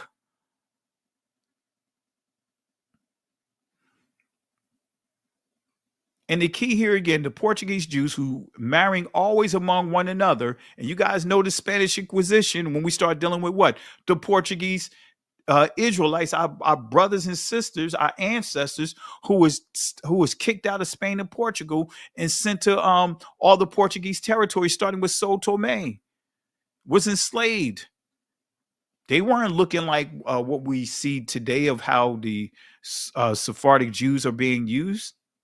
So the Portuguese Jews who marrying always among one another begat children like unto themselves. Consequently, the swarthiness of their complexion. That's the key, the swarthiness of their complexion. And when we go to swarthy, let's see what it says. It says dark colored. Oh, we see that word colored there. Because didn't what's his name? Vlad described the Israelites are being colored. Jesus is being colored. See, colored is when that word was being used, it's been referring to our people, but swarthy, dark colored, especially of skin. So I just proved that the Portuguese Israelites are what? Negroes. Look at here, dark colored, tawny, especially in reference to skin. We see tawny, right? Dark colored, tawny, burnt. Now, you guys already know this. This is dealing with Cleopatra, I believe this was here. Yeah. As you can see here, Cleopatra being referred to as a negresses. Extremely fruitful in heads of Negroes and also negresses, the latter often in the character of Cleopatra. So I'm not getting into all of this, but Cleopatra is being referred to as a Negro. That's back in, let's pull this back up. This is 1818 into 1888 when this source was put together. All right. And this is getting into Shakespeare, describing Cleopatra. I'm not getting into all of that. But let's go to this source here. Travels in Holland, the United Province, England, Scotland, and Ireland by Brereton, Sir William Brereton. All right. Let's see what he says here. The men, and this is dealing with the Israelites, the men most black, full of hair, and insatiably given unto women, their wives restrained and made prisoners, their widows distinguished from all other women, Jews by white veils hanging to their backs. They will not bury amongst the Gentiles, but saying that they are what? The men. It says the men are most black. In other words, very dark. All right. Now, this is what I was talking about, guys, about the twice. I'm not going to get into all of this. This is describing, like some of you guys I saw someone post about the Europeans being originally dark melanated people.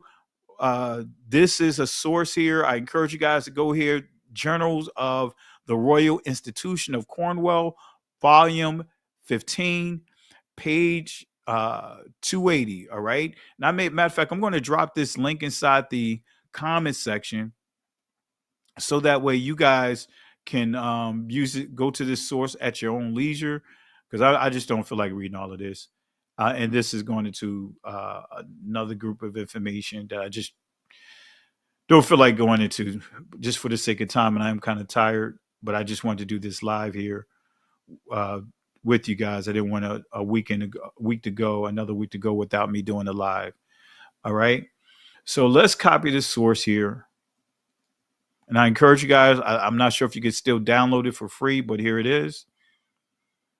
I dropped it inside the chat. All right.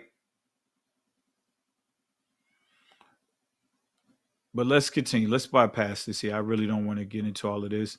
But I will go to a source here that gives the original color of the Irish people. Right. This is coming from the Celtic Myth and Legend, Celtic Irish, page 20. Look at what it says here. In physique, it was short, swarthy. There's swarthy, dark-haired, dark-eyed, and long-skulled. Its language belonged to the class of Hamitic. So we see the original people, the original so-called Irish people, the original Celtic or Celtic people, they were dark melanated people. As you see here, swarthy, remember, means what? Black colored or dark colored, however you want to roll with it. All right. And look at what it says here. Northern or Central Africa spreading thence. It was probably the first people to inhabit the valley of the Nile. Okay. So let's go to England. So we dealt with Italy. We dealt with we dealt with England. No, not England. What did we deal with? We dealt with Spain. We dealt with Italy. We dealt with France, I believe. We dealt with Portugal. But let's look at England real quick. Let's go back to the source here. Look at what it says about England. All right.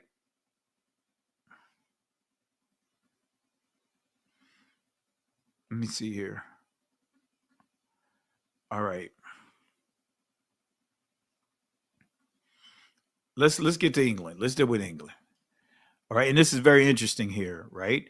It says Manessa assumes that the Portuguese Jews are white, right? So this is someone trying to make an assumption that the Portuguese Jews are white, raising predictable questions of what constitutes blackness.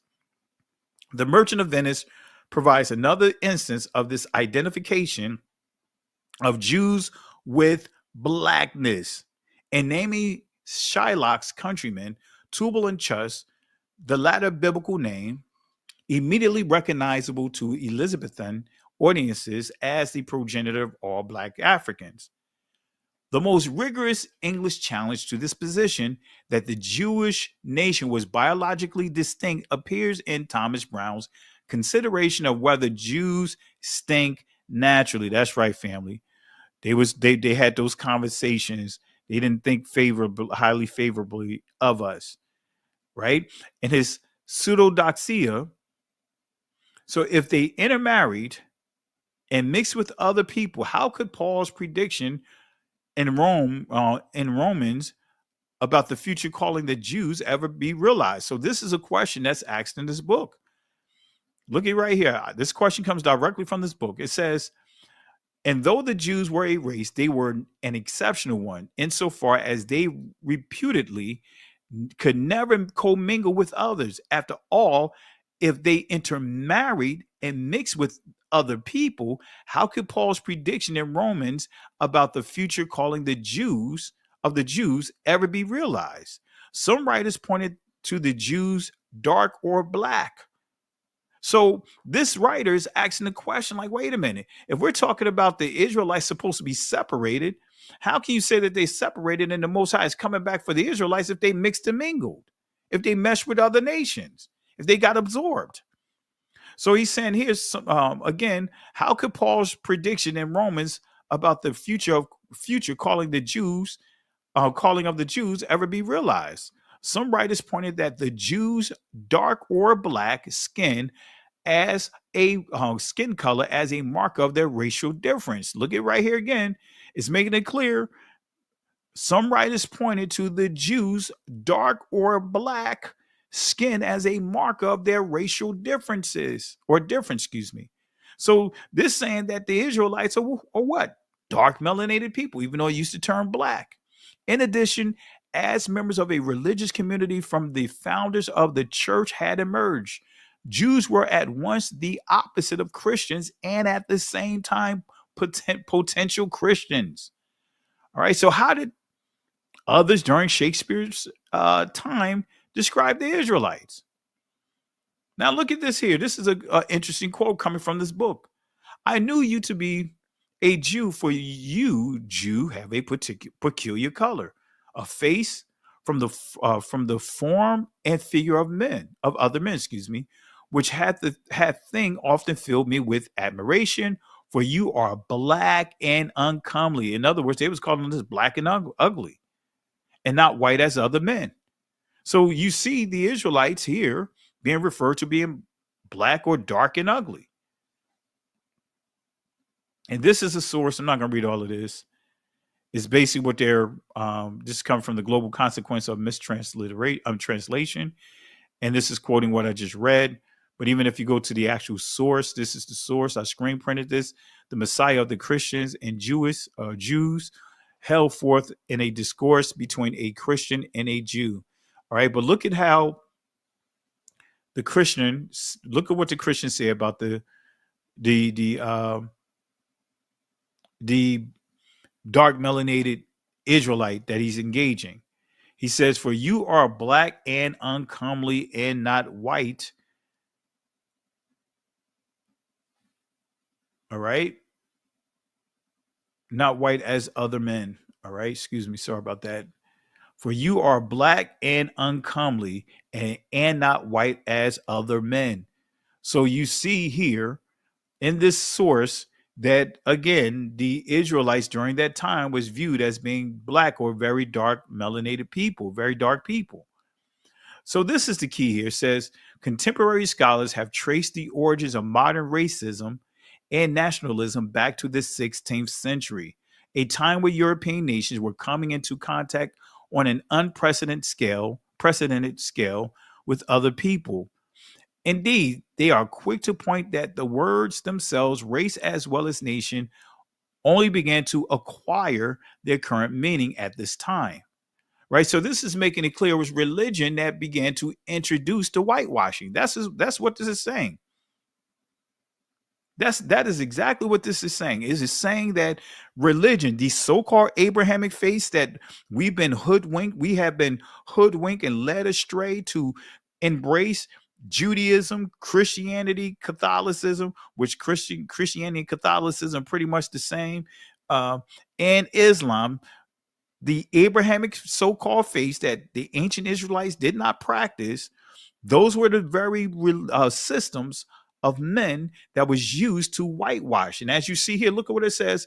Much of this research is flawed. However, by its secular bias, it has been remarkably slow to acknowledge the extent to which theology shaped the way people thought about both racial and national difference in early modern times.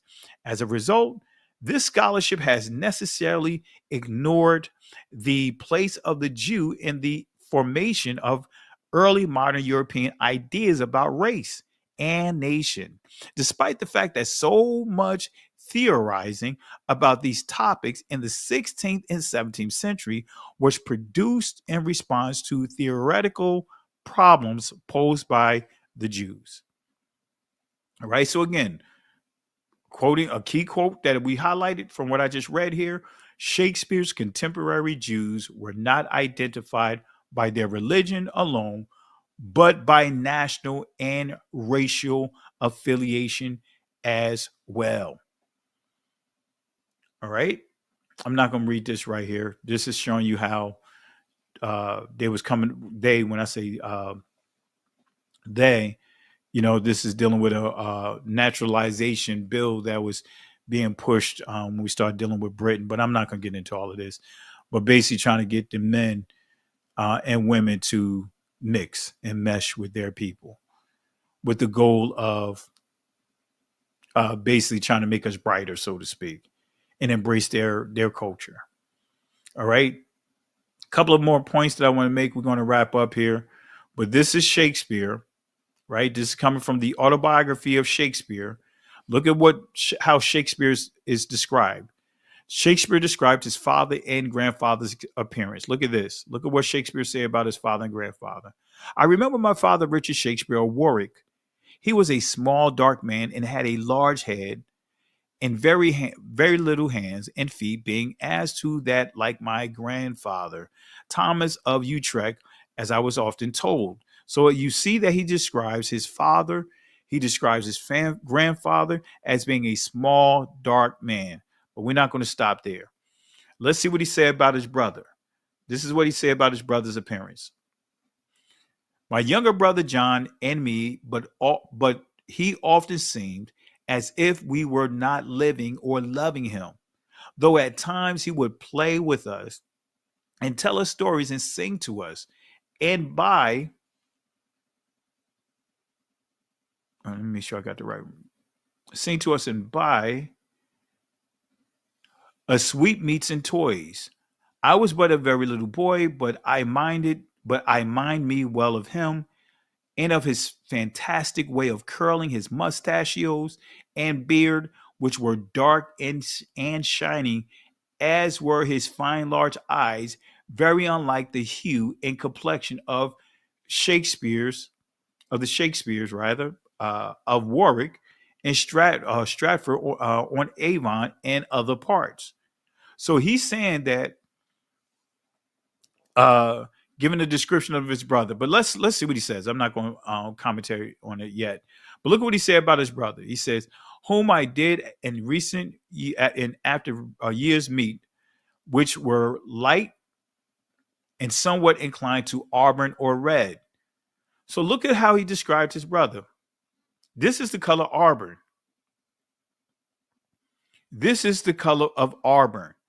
So he's saying that in a nutshell that his brother is lighter than him, but this is the shade of auburn. So this is telling you that the different shades of auburn, just like our people, we come in different shades, just like ruddy. Ruddy could be in different shades, but it's still what? Considered dark. So we could have light-skinned Israelites, very dark-skinned Israelites, but we're still considered what? Dark, melanated people, no matter how we look at it. But this is auburn, which is synonymous to ruddy. But look at what he said here. It says, very unlike the hue and complexion of the Shakespeares of Warwick and Stratford on Avon and other parts. And what he mean by that is he's saying that he was lighter. I did it. It says, whom I did in after years meet, which were light and somewhat inclined to to auburn or red. So this is him making it clear that his brother was lighter than him. He was lighter than the rest of the family. He was lighter than the Shakespeares of Warwick. And this is what his complexion is. Come on, family. They understand, family. So auburn, as we pointed out, reddish brown, but I just want to fast forward here. But again, Shakespeare said his brother's skin complexion was lighter than his. That's the point that I want to make. All right. I'm not going to get into ruddy. Let me just fast forward. And we're about to wrap this up.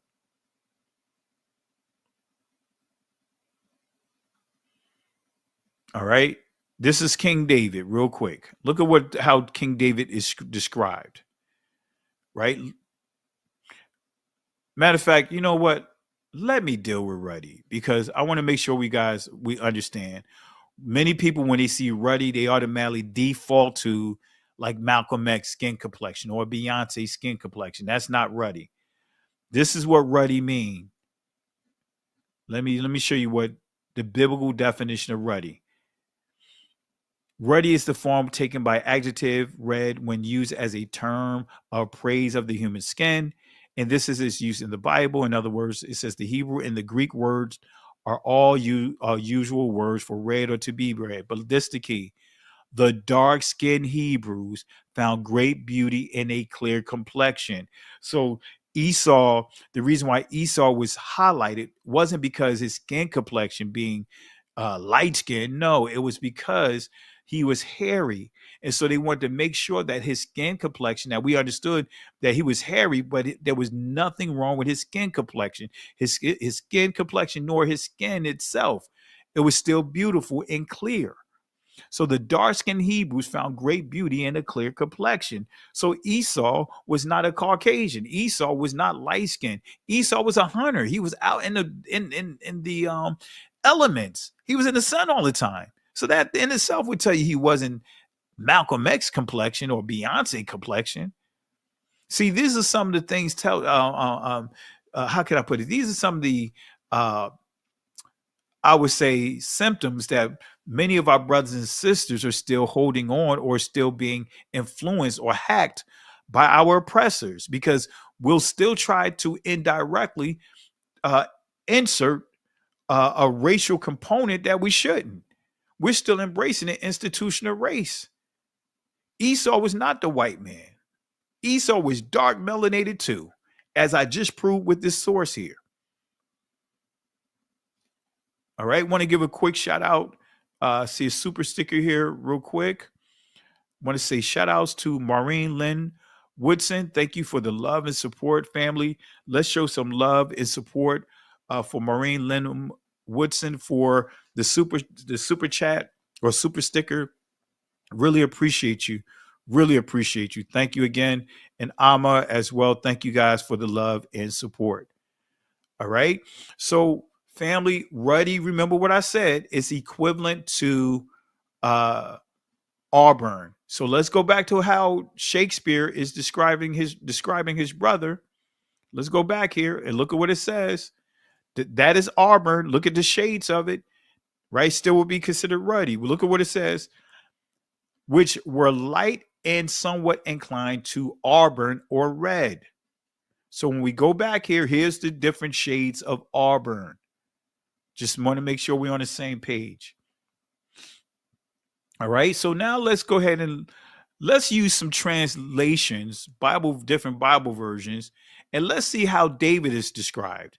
He's not going to be described how many have described him as being one automatically default to saying that he's light skinned. No, I'm not going to do that. Let's let these translations tell you exactly David's complexion. Now, this is the KJV, 1 Samuel 16, verse 12. And he sent and brought him in. Now he was ruddy and withal of a beautiful countenance. So we see ruddy, and we already know what ruddy means, but let's look at some other translations and see what they say. This is the ISV. It says, so he sent and brought him. He had a dark, healthy complexion. Look at what it says about David. He had a what? Dark, healthy complexion with beautiful eyes. And he was handsome. So he was dark skinned, right? Let's look at another one. The NHEB. And he brought him in, and he was reddish brown. That still ties into Auburn, right? Reddish brown. That's dark. Reddish brown, and had beautiful eyes.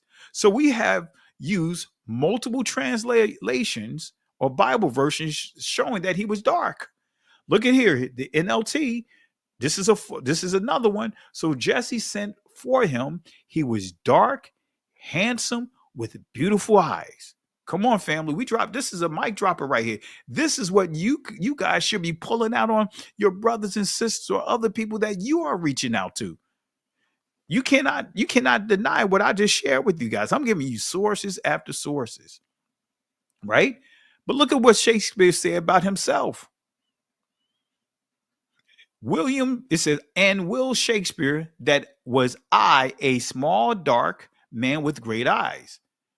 But he didn't stop there. He went on to say, called the little Jew boy, or the little Jew from the Midland counties, which made me to fume with anger. So Shakespeare's already, as we see here, it was dark. And you already know what dark defaults to.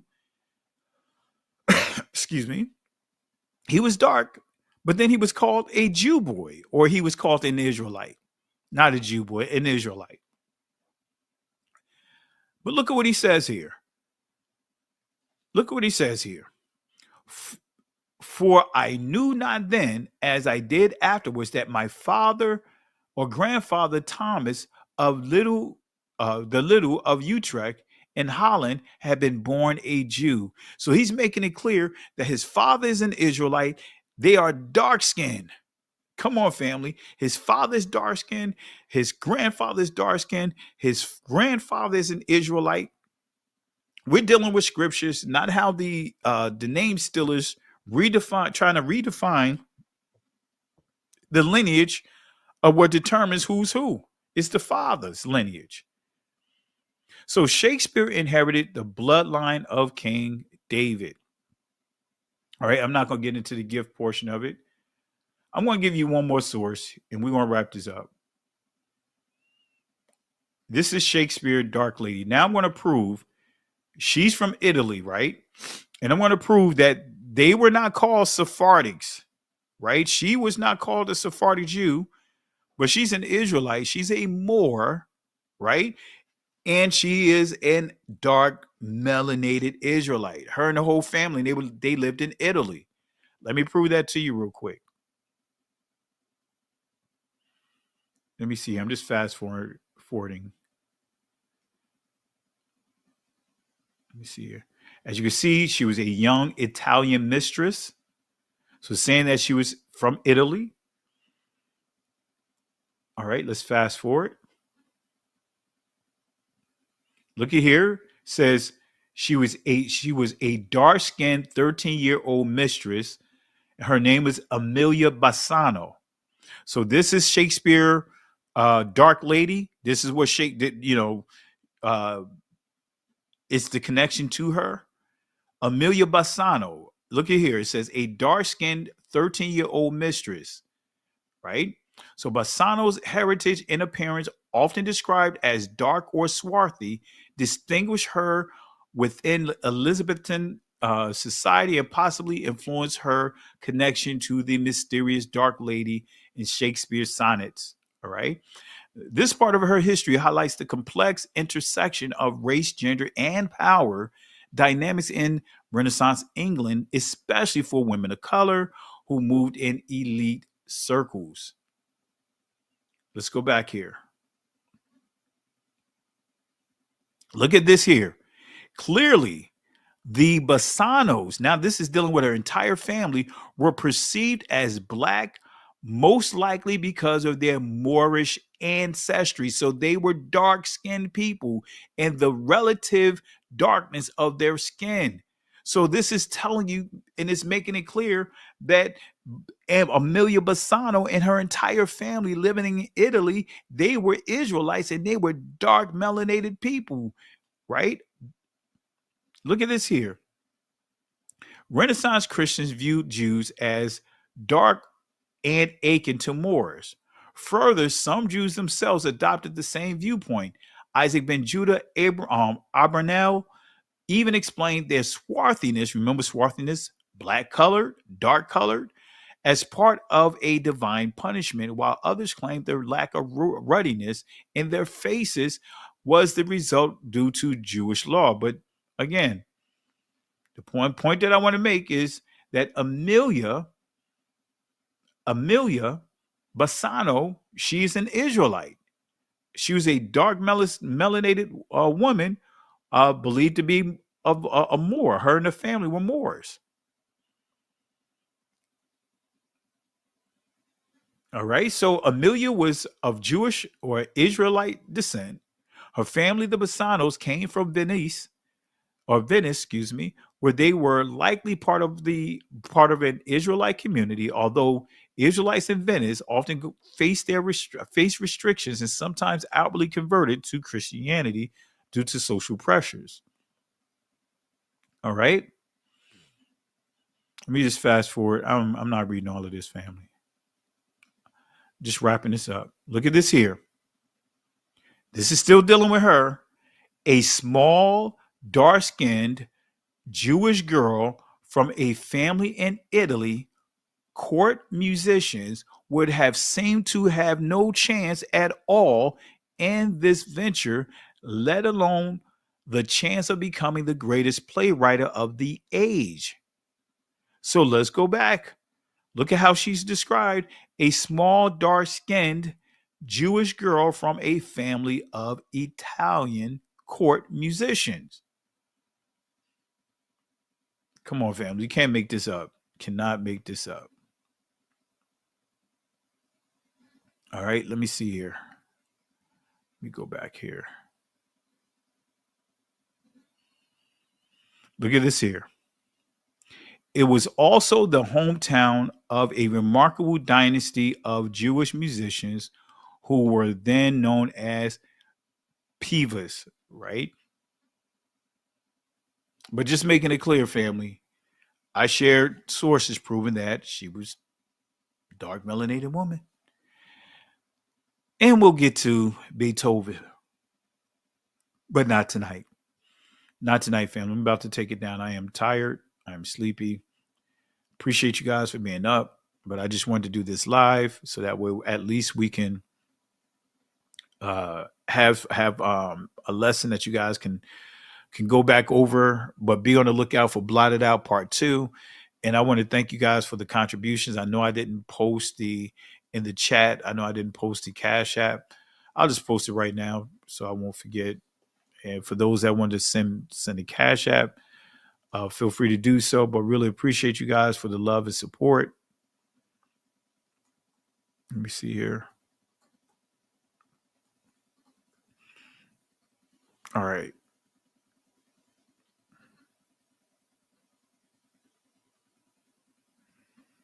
All right. Didn't realize we were going for 2 hours, but really appreciate you guys. We're going to stop right here. Gave you more than enough information to go off of.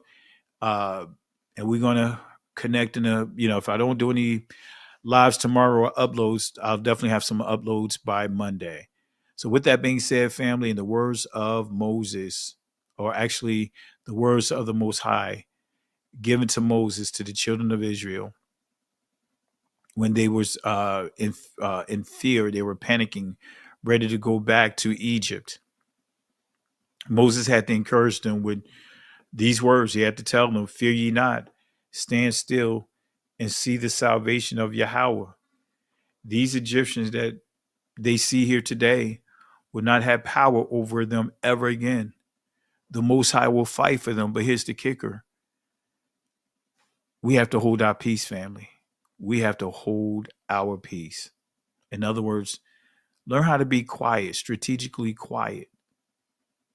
With that being said, can't go back, can't stay here. Keep moving forward. Shalom. Listen, Genesis chapter 11, verse 10 explains the genealogy of Shem. Shem was a black man in Africa. If you repeat this back, Genesis 14, verse 13, Abraham steps on the scene. Being a descendant of Shem, which is a fact, means Abraham too was black. Abraham, born in the city of a black man, called Nimrod, grandson of Ham.